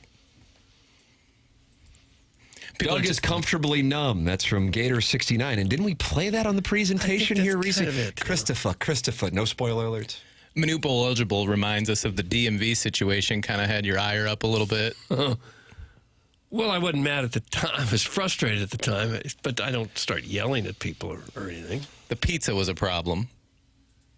Put down the pizza and test the drivers. I thought that was a little unnecessary. Yeah. Doug Wyndham Clark has lots of valleys. That's from Drinkwitz's Belch. Really? That's what you have to avoid. The peaks are fine, but the valleys are no good. When you take it out on the locker at Oakmont. Well, he'll be, I'm sure he'll want to come in studio next week when he's in town. And just talk it over with us? If we want to have him. Okay, yeah. We're awfully busy. Awfully crowded docket. What about Adrian Peterson's fantasy football performance? That seemed like it upset you. That's from the Fluffernutters fan page. Yeah, that was bad too. And the golf coach. Were you mad about? No, you were just kind of reciting him. Right. Yeah. Right. Wait, you guys get mad a lot? The grandkids hiding. I've become like I've said this before, probably more on QFTA, and I'm not encouraging my wife to call in. That probably wouldn't be good for business. Actually, probably would be good for business, but not good for my life. Mm-hmm. That I am not a good person to engage in an argument with because I am like a robot. And so if a significant other is upset, there's emotion. And then when somebody is handling the conversation more like a dispute between attorneys, it doesn't play well in a marriage. That's what I'm telling you. Yeah. And so that's more of my modus operandi. Again, sociopath. Yeah. Our theme today in the 10 o'clock hour, sociopaths. Come on in and celebrate sociopaths. I think if you ever get in a real argument with a spouse or a family member or a close friend, and they really start screaming and saying ugly things, you got to pay attention to that because they've been holding that in for a long time. Yeah. That's good advice. Yeah. They don't just say those things right off the top of their head. They've been saving it for this very moment. So like when I hear, I can't believe how short and bald and no stamina you have, that's something She's been holding that in. Yeah. Uh-huh. It's going to make it sting even worse. Because I was kind of just dismissing it as a burst of emotion, but you're saying that might... You don't mean that. Right. Who are you talking about? Yeah. Don't say things you can't take back. Exactly. So you want people to email in things to anger you. And I'm offering $1,000. But here's the thing. No one will do it from their real email address. Well, it would be kind of a rude thing to do. But you're getting $1,000. I'm asking for it. There was I was sitting with paper. I feel like I was sitting with papers, but maybe I wasn't. We're down at spring training, not this year, but this past year. Now, this shows you how effed up I am. Not that people are going to hold on a second. I thought he was normal. That somebody, I think we were out. I think we were at, what's the place we go? Taco Tuesdays in Jupiter, Rocco's. Tacos. And it was all of us down there. And the tableside guac came out. And Doug, Chairman, I know you weren't there, but when the tableside guac is made, Doug loses his mind. He loves it. He can't believe that they're making the guuacamole right next to him. It's the most overrated thing I've ever seen in my clapping life. and make it in the kitchen. I don't care where you make it. He takes the napkin, he starts waving it around his head. Like, like tarps off. Yeah, Petey Pablo. Why would I care if you make that at the table or back in the kitchen? Why would I care? Yeah, and I took the video of it because I knew the TMA listeners familiar with Doug's disdain for the tableside guac process would enjoy seeing Doug's reaction. And for about a second and a half in that video, my wife is in the video. And a gentleman said, "Oh, there's Tim having to show off his trophy wife, who I've been with for 20 years, well before I had anything. Not that I have much now. Anyway, point being, I respected the hell out of the guy, not for the post, but for the fact he used his real name. I said to papers, I got to be honest with you, I kind of appreciate it. Yeah. Now, if he keeps it up, bomb in the river. But I don't know. Honestly, I don't know, because that's the cost of doing business. You do this stuff for a living. That stuff, especially in 2026, it comes with the territory. Right. So that's fine. Say whatever you want to say. Say she's hot. Say she's ugly. Say I'm hot. Say I'm ugly. It doesn't really matter. And you win $1,000. No, it's got to piss me off. I'm trying to I'm putting the audience to the test. Okay. Will any of you actually do it from your own real email account? There's that, but then I'm trying to put myself to the test to see if it can piss me off. Because I don't know if I've reached Doug Vaughn Nirvana, because I believe you retreat to a mountain after the show and meditate. Mm. Are you in the lotus position then, Jackson? I usually retreat to the mobile on the run right down the street and, What do you get there? and get an Arnold Palmer. What about those Form Energy beef sticks that we like now, huh? I haven't seen them there. Do you levitate like producer Joe? I haven't really been able to levitate, no. He did, though. He did above the set. He kind of defied gravity for a moment. Genie. Yeah, so T. McKernan at InsideSTL.com. Feel free. And I'm dead serious. I was Venmoing people yesterday calling into ATMA. $100. Yeah. Friends dropped by. Ricky Putz, Jake Reynolds. Ricky Putz did that. He didn't join the program. That was Ryan. But Ricky Putz claimed he called in, and I did Venmo him $25. Yeah, but credit to Ricky Putz, he sent it back. Did Steve take your money? I heard he did a double dip yesterday. He was going to take it. Yeah. Oh yeah. No, he went credit Megan for Meyer. next golf. Megan Meyer. So it goes to Iggy or Megan Meyer, wherever it's going. Or that might have been Craig O'Neill who said that. It's impossible to keep any of this straight. Nor will I go back and check. So yeah, that's my test. I don't know. So yeah, Team McKernan inside us, have at it. And we got to do Q. It's not Jackson, it's me. I got to do it. I'm looking at Monday. Okay. Because I thought there might be practice rounds for the BMW on Monday, but apparently not. Okay. Yeah. So that could be the target. Cool with me. You can email in for that too at tmckernan at InsideSTL.com. It's 10:30 in St. Louis. The program is called The Morning After. It's presented by Brown and Crouppen. And we have a number of sponsors who have been with us for a number of years, and we are very grateful for them. And one of those is one that I am a client of, and that's James Carlton of the Carlton State Farm Insurance Agency. Online at carltoninsurance.net. Google him. You don't believe me? That's fine. I understand it. But here's the deal. You're going to find 513 5-star reviews. Here is one that was posted a few months ago by a lady by the name of Jan. As an out-of-state property owner with 2 policies, it's essential to have people I trust to be my eyes and ears to represent me and my interests fairly. James Carlton, State Farm Insurance Agent, is someone I can depend on. Mike in the office has been very helpful. Emails and phone calls are returned quickly. This helps resolve issues that arise and inspires confidence. Happy outcomes with small matters leads to confidence that if there ever is a larger issue, we can work through it to a fair solution. I've recommended this company to other family members who also do business with them. That's James Carlton, 513 of those. When you Google him, 314-961-4800 or go online at carltoninsurance.net. If your insurance costs a leg and an arm, call James Carlton. State Farm. The program is called The Morning After. It's presented by Brown and Crouppen on 101 ESPN.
Is it Boots? No. The legend, John Coltrane. Philadelphia native. Yeah, the Philadelphia theme today. It's not really a yakety sax, but it's kind of a It's sad understated. sax. Yeah. I could see me having a drink at about 12:30 in the morning, maybe a little buzz. Yeah. And this is playing in the background. You is everywhere. Yeah. A smoky lounge. Yep. With ewers everywhere? That's correct. Who says the word whore best on The Sopranos? Ralphie. I was about to say, I think it's Ralph. A, she was a hooah. B, I'm a made guy. And that's the scene specifically I was thinking of. That's Although Frank Vincent saying to look like a Vito's Puerto son, Rican. you look like a Puerto Rican. Yeah, that one's also very good. But Ralphie, when he That classifies puts me in a good headspace. A, she was a hooah. Now, what puts me in a bad headspace, sometimes I say things, and in the back of my mind, I'm hoping family members aren't listening. Oh, no. The previous segment was one of those instances, and unfortunately, it didn't play out the way the player had hoped when he rolled his putt up to the hole.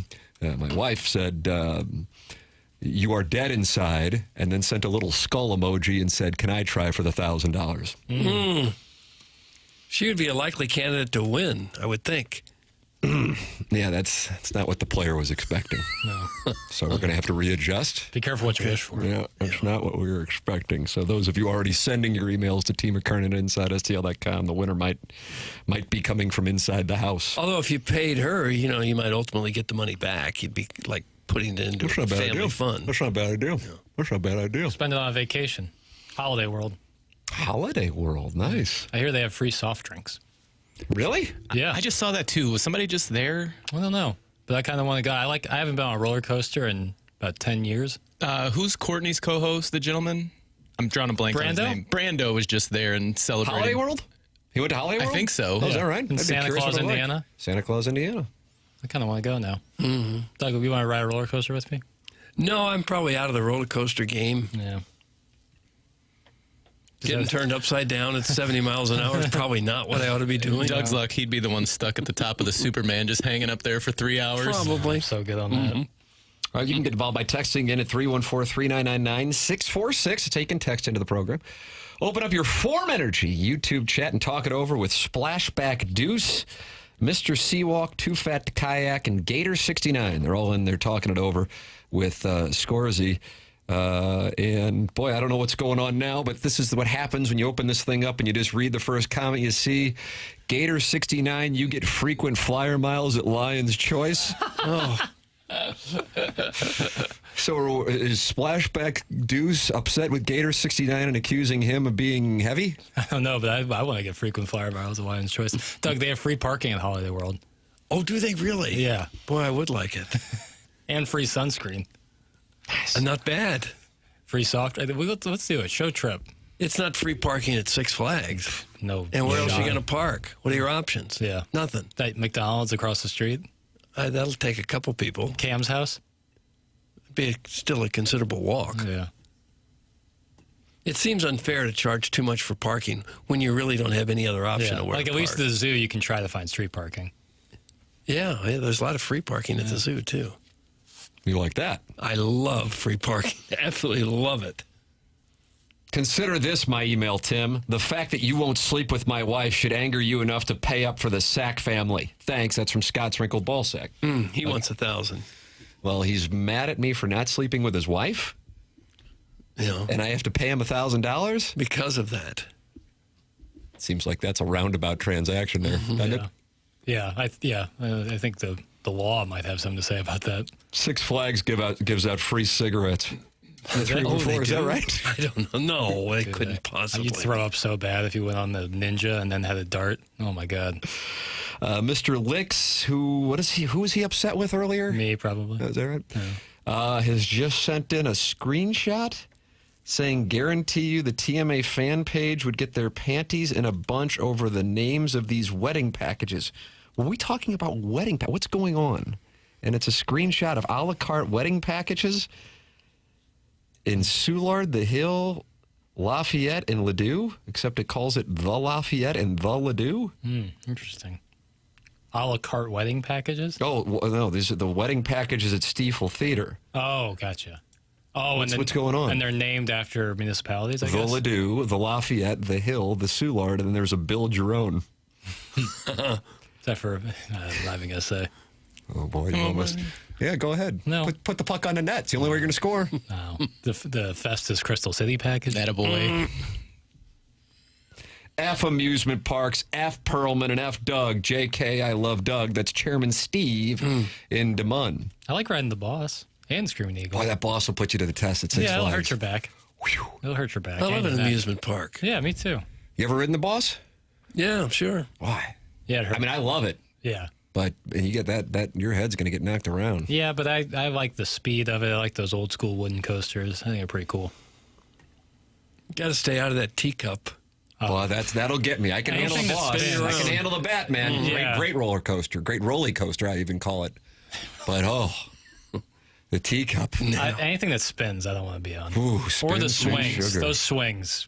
You're asking for trouble on those things. And you have a little chain link seatbelt Oh, my God. there. Did you see the video from a few months ago when the guys got, they're not guys, everybody got stuck at the top of that? Yeah. Oh. No dice. Oh. No, you can't take playground equipment and take it up 150 feet. Oh. No thanks. And sometimes on my very famous TikTok algorithm, videos of people stuck on roller coasters or in those swings will pop in there, and my hands just start perspiring. Really? Yeah, the swings I'm so out on. Oh, no, thank you. Doug, here's my Six Flags Mount Rushmore. Ooh, okay, I'm interested in this. Number 4, the log flume. I could ride that all the way home. It's fun. Mm-hmm. Number 3, the Batman. Number 2, the Boss, and number 1, Mr. Freeze. Do you agree? That's the Six Flags Mount Rushmore. I bet that would be the most popular Mount Rushmore. Yeah. Well, Screaming Eagle's on the outside looking in, no papers. Yeah, I think some people might sub in Screaming Eagle for log flume. Although on a hot day, that log flume feels really nice. What about Thunder River? Thunder River? On a hot day. Is that still there? Yeah. Oh! What's Thunder I don't River? know. I say yeah. Is that the Well, log it was flume? the last time I was there. Is that the log flume? No, it's where you go down a river in a kind of a round little boat and you spin around and every now and then water hits you. No, I'm out. You ever pop the top and hang out at Hurricane Harbor? I haven't done that. No thanks. It's a no for me, dog. Do they have a St. Charles package featuring a discount beer and headache-inducing wine-only open bar couple with the pulled pork buffet? That's Carlos Spiceweiner. He jokes. Carlos, I don't know. Where did he grow up? Yeah, I don't know on that, but all I know is Mr. Lick sent this in, and I don't know what's going on. But I guess if you get married at the Stiefel Theater, these are the options. I don't know. Honestly, I kind of am into the cold beer and pulled pork package. That sounds pretty good. Back-to-back texts about the Joker at Six Flags. People rave about the Joker. I think that is a ride that they renamed, and it's like looks like a pirate ship that swings It used back to and be forth. the Yankee Clipper, and before that, it was the Buccaneer. Got it. Okay. Yeah. Kind of like the Scooby-Doo thing used to be the Time Tunnel. Yeah. And then before then, it was Indiana Joe's Cave Ride Magic Man or whatever the hell. What happened in the Time Tunnel? We may or may not have heavy petting. Right. That's what I remember the Time Tunnel about. You talking about the heavy petting that would go down there. Yeah. How about the antique cars? Oh, yeah. That's what little kids love that. Yeah. Mine Train. Yeah. That was another one. I like, I think the Boston Screaming Eagle would be on my Mount Rushmore. The Mr. Freeze is sweet, though. Well, Batman. The Batman's only fun if you ride up front, because otherwise you're just looking at the back of the other seats the whole time. It's a smooth ride, though. It's really smooth, but if you're up front, you can see everything. It's cool, but if you're sitting in the middle or back, it kind of sucks. And then on the Screaming Eagle and Boss, you want to sit up front as well. Otherwise, you're halfway down the slope. Or never mind, you want to sit in the back, because otherwise you'd be halfway down the slope before you even feel the speed. That's my take, and I'm sticking to it. Doug, my father and I got lodged between rocks on Thunder River and got stuck for 30-plus minutes. We got free lunch vouchers to the Batman and then Robin-themed cantina. Thanks. That's from the poor film student. For 30 minutes, I'd take that. Free lunch for vouchers? for 30 I like minutes. vouchers. You're just right by What the if it's water? like under a waterfall where you're just getting that? Well, at a certain point, you're just already soaked. You know, how much wetter can I get? Clip that off. Oh. Doug, I used to love the Highland Fling. That's from the hell is DJ. That's a spinny one, isn't it? Yeah, it is. Spin, sugar. The Highlands was an amusement park where Forest Park That's right. Community College is right now. That's right. A lot of it burned to the ground. On Oakland there? Yeah. Okay. Yeah, it took up that whole area. I enjoy riding the Doug Vaughn. That's from the TMA Road Okay, Insider. that's enough. You're going to let it slide, though, I noticed. Well, I'm not. Okay, I'll suspend. Yes, I'm going to suspend. Who is it from, Tim? Just like that. The TMA Reddit Insider. TMA Reddit Insider, you just got yourself suspended for your verbiage. Suspended a period of 2 days' time, and there will be a letter put in your file. Thank you, appliance discounters, for the suspension logule and for trying to make people behave. It's not an easy task. Mentality tries to make people feel better. Here's what Mentality's learned in treating 25,000 men. You can't rely on testosterone alone anymore. To run at full capacity, your body needs peptide therapy on top of your TRT. For guys whose recovery still lags and whose energy plateaued, even on testosterone, Mentality's physicians designed a plan that layers peptide therapy on top of TRTs to support recovery, repair, and performance. It's a custom plan built around your numbers, monitored every step of the way. Testosterone levels the field. Peptides drive your results. It's Mentality. Online at lowtusa.com. The program's called The Morning After. It's presented by Brown & Crouppen on 101 ESPN and the TMA STL YouTube channel.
It's TMA 101 ESPN. Tim McKernan, Doug Vaughn, Chairman Kurt, Jackson Burkett with you here on the program. We'll be heading down the hallway for After the Morning After. Coming up here, BK and Ferrario coming up at 11 o'clock. We'll announce the winner of the Design Air Heating and Cooling email today, and then we will head down the hallway. You can get a better night's sleep by working with Dr. Brandon Pryor and 100 West Dental online at 100westdental.com. Of course, that's the place to go for all your dentistry needs, but what about getting your sleep right? Dr. Pryor can help you out with that. 100westdental.com. That's 100westdental.com. They're located on Manchester in Baldwin. Dr. Brandon Pryor, it's where I go for my dentistry. It's where Papers goes for his dentistry. But if you're dealing with sleep apnea, he can help treat that with a custom oral appliance, and you're not on that CPAP machine. Check it out. It is really revolutionary. 100westdental.com. That's 100westdental.com on Manchester in Baldwin. It's TMA 101 ESPN.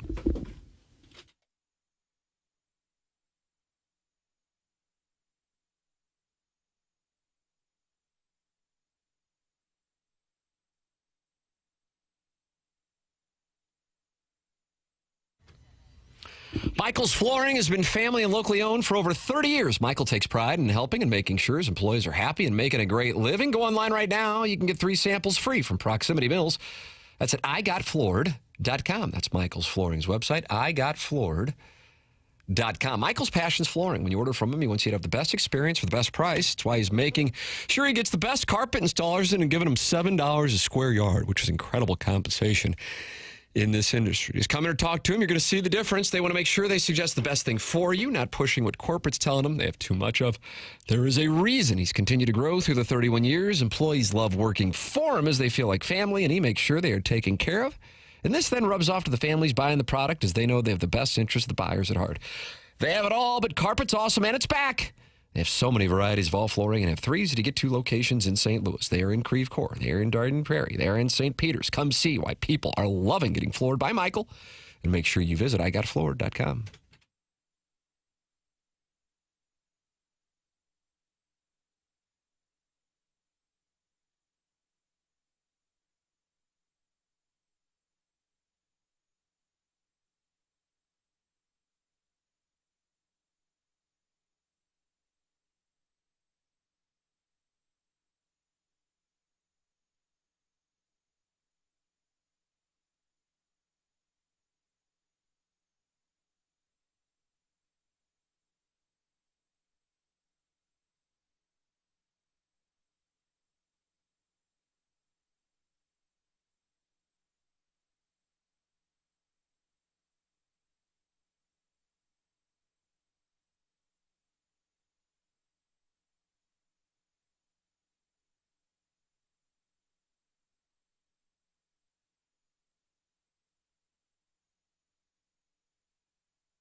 This is Jackson with the Sports Center update that's brought to you by Universal Windows Direct. Cardinals Cubs tomorrow on Apple TV, 1:20 p.m. first pitch with Matthew Liberatore on the mound. That's another Sports Center update brought to you by Universal Windows Direct. You'll be saying, I love my windows.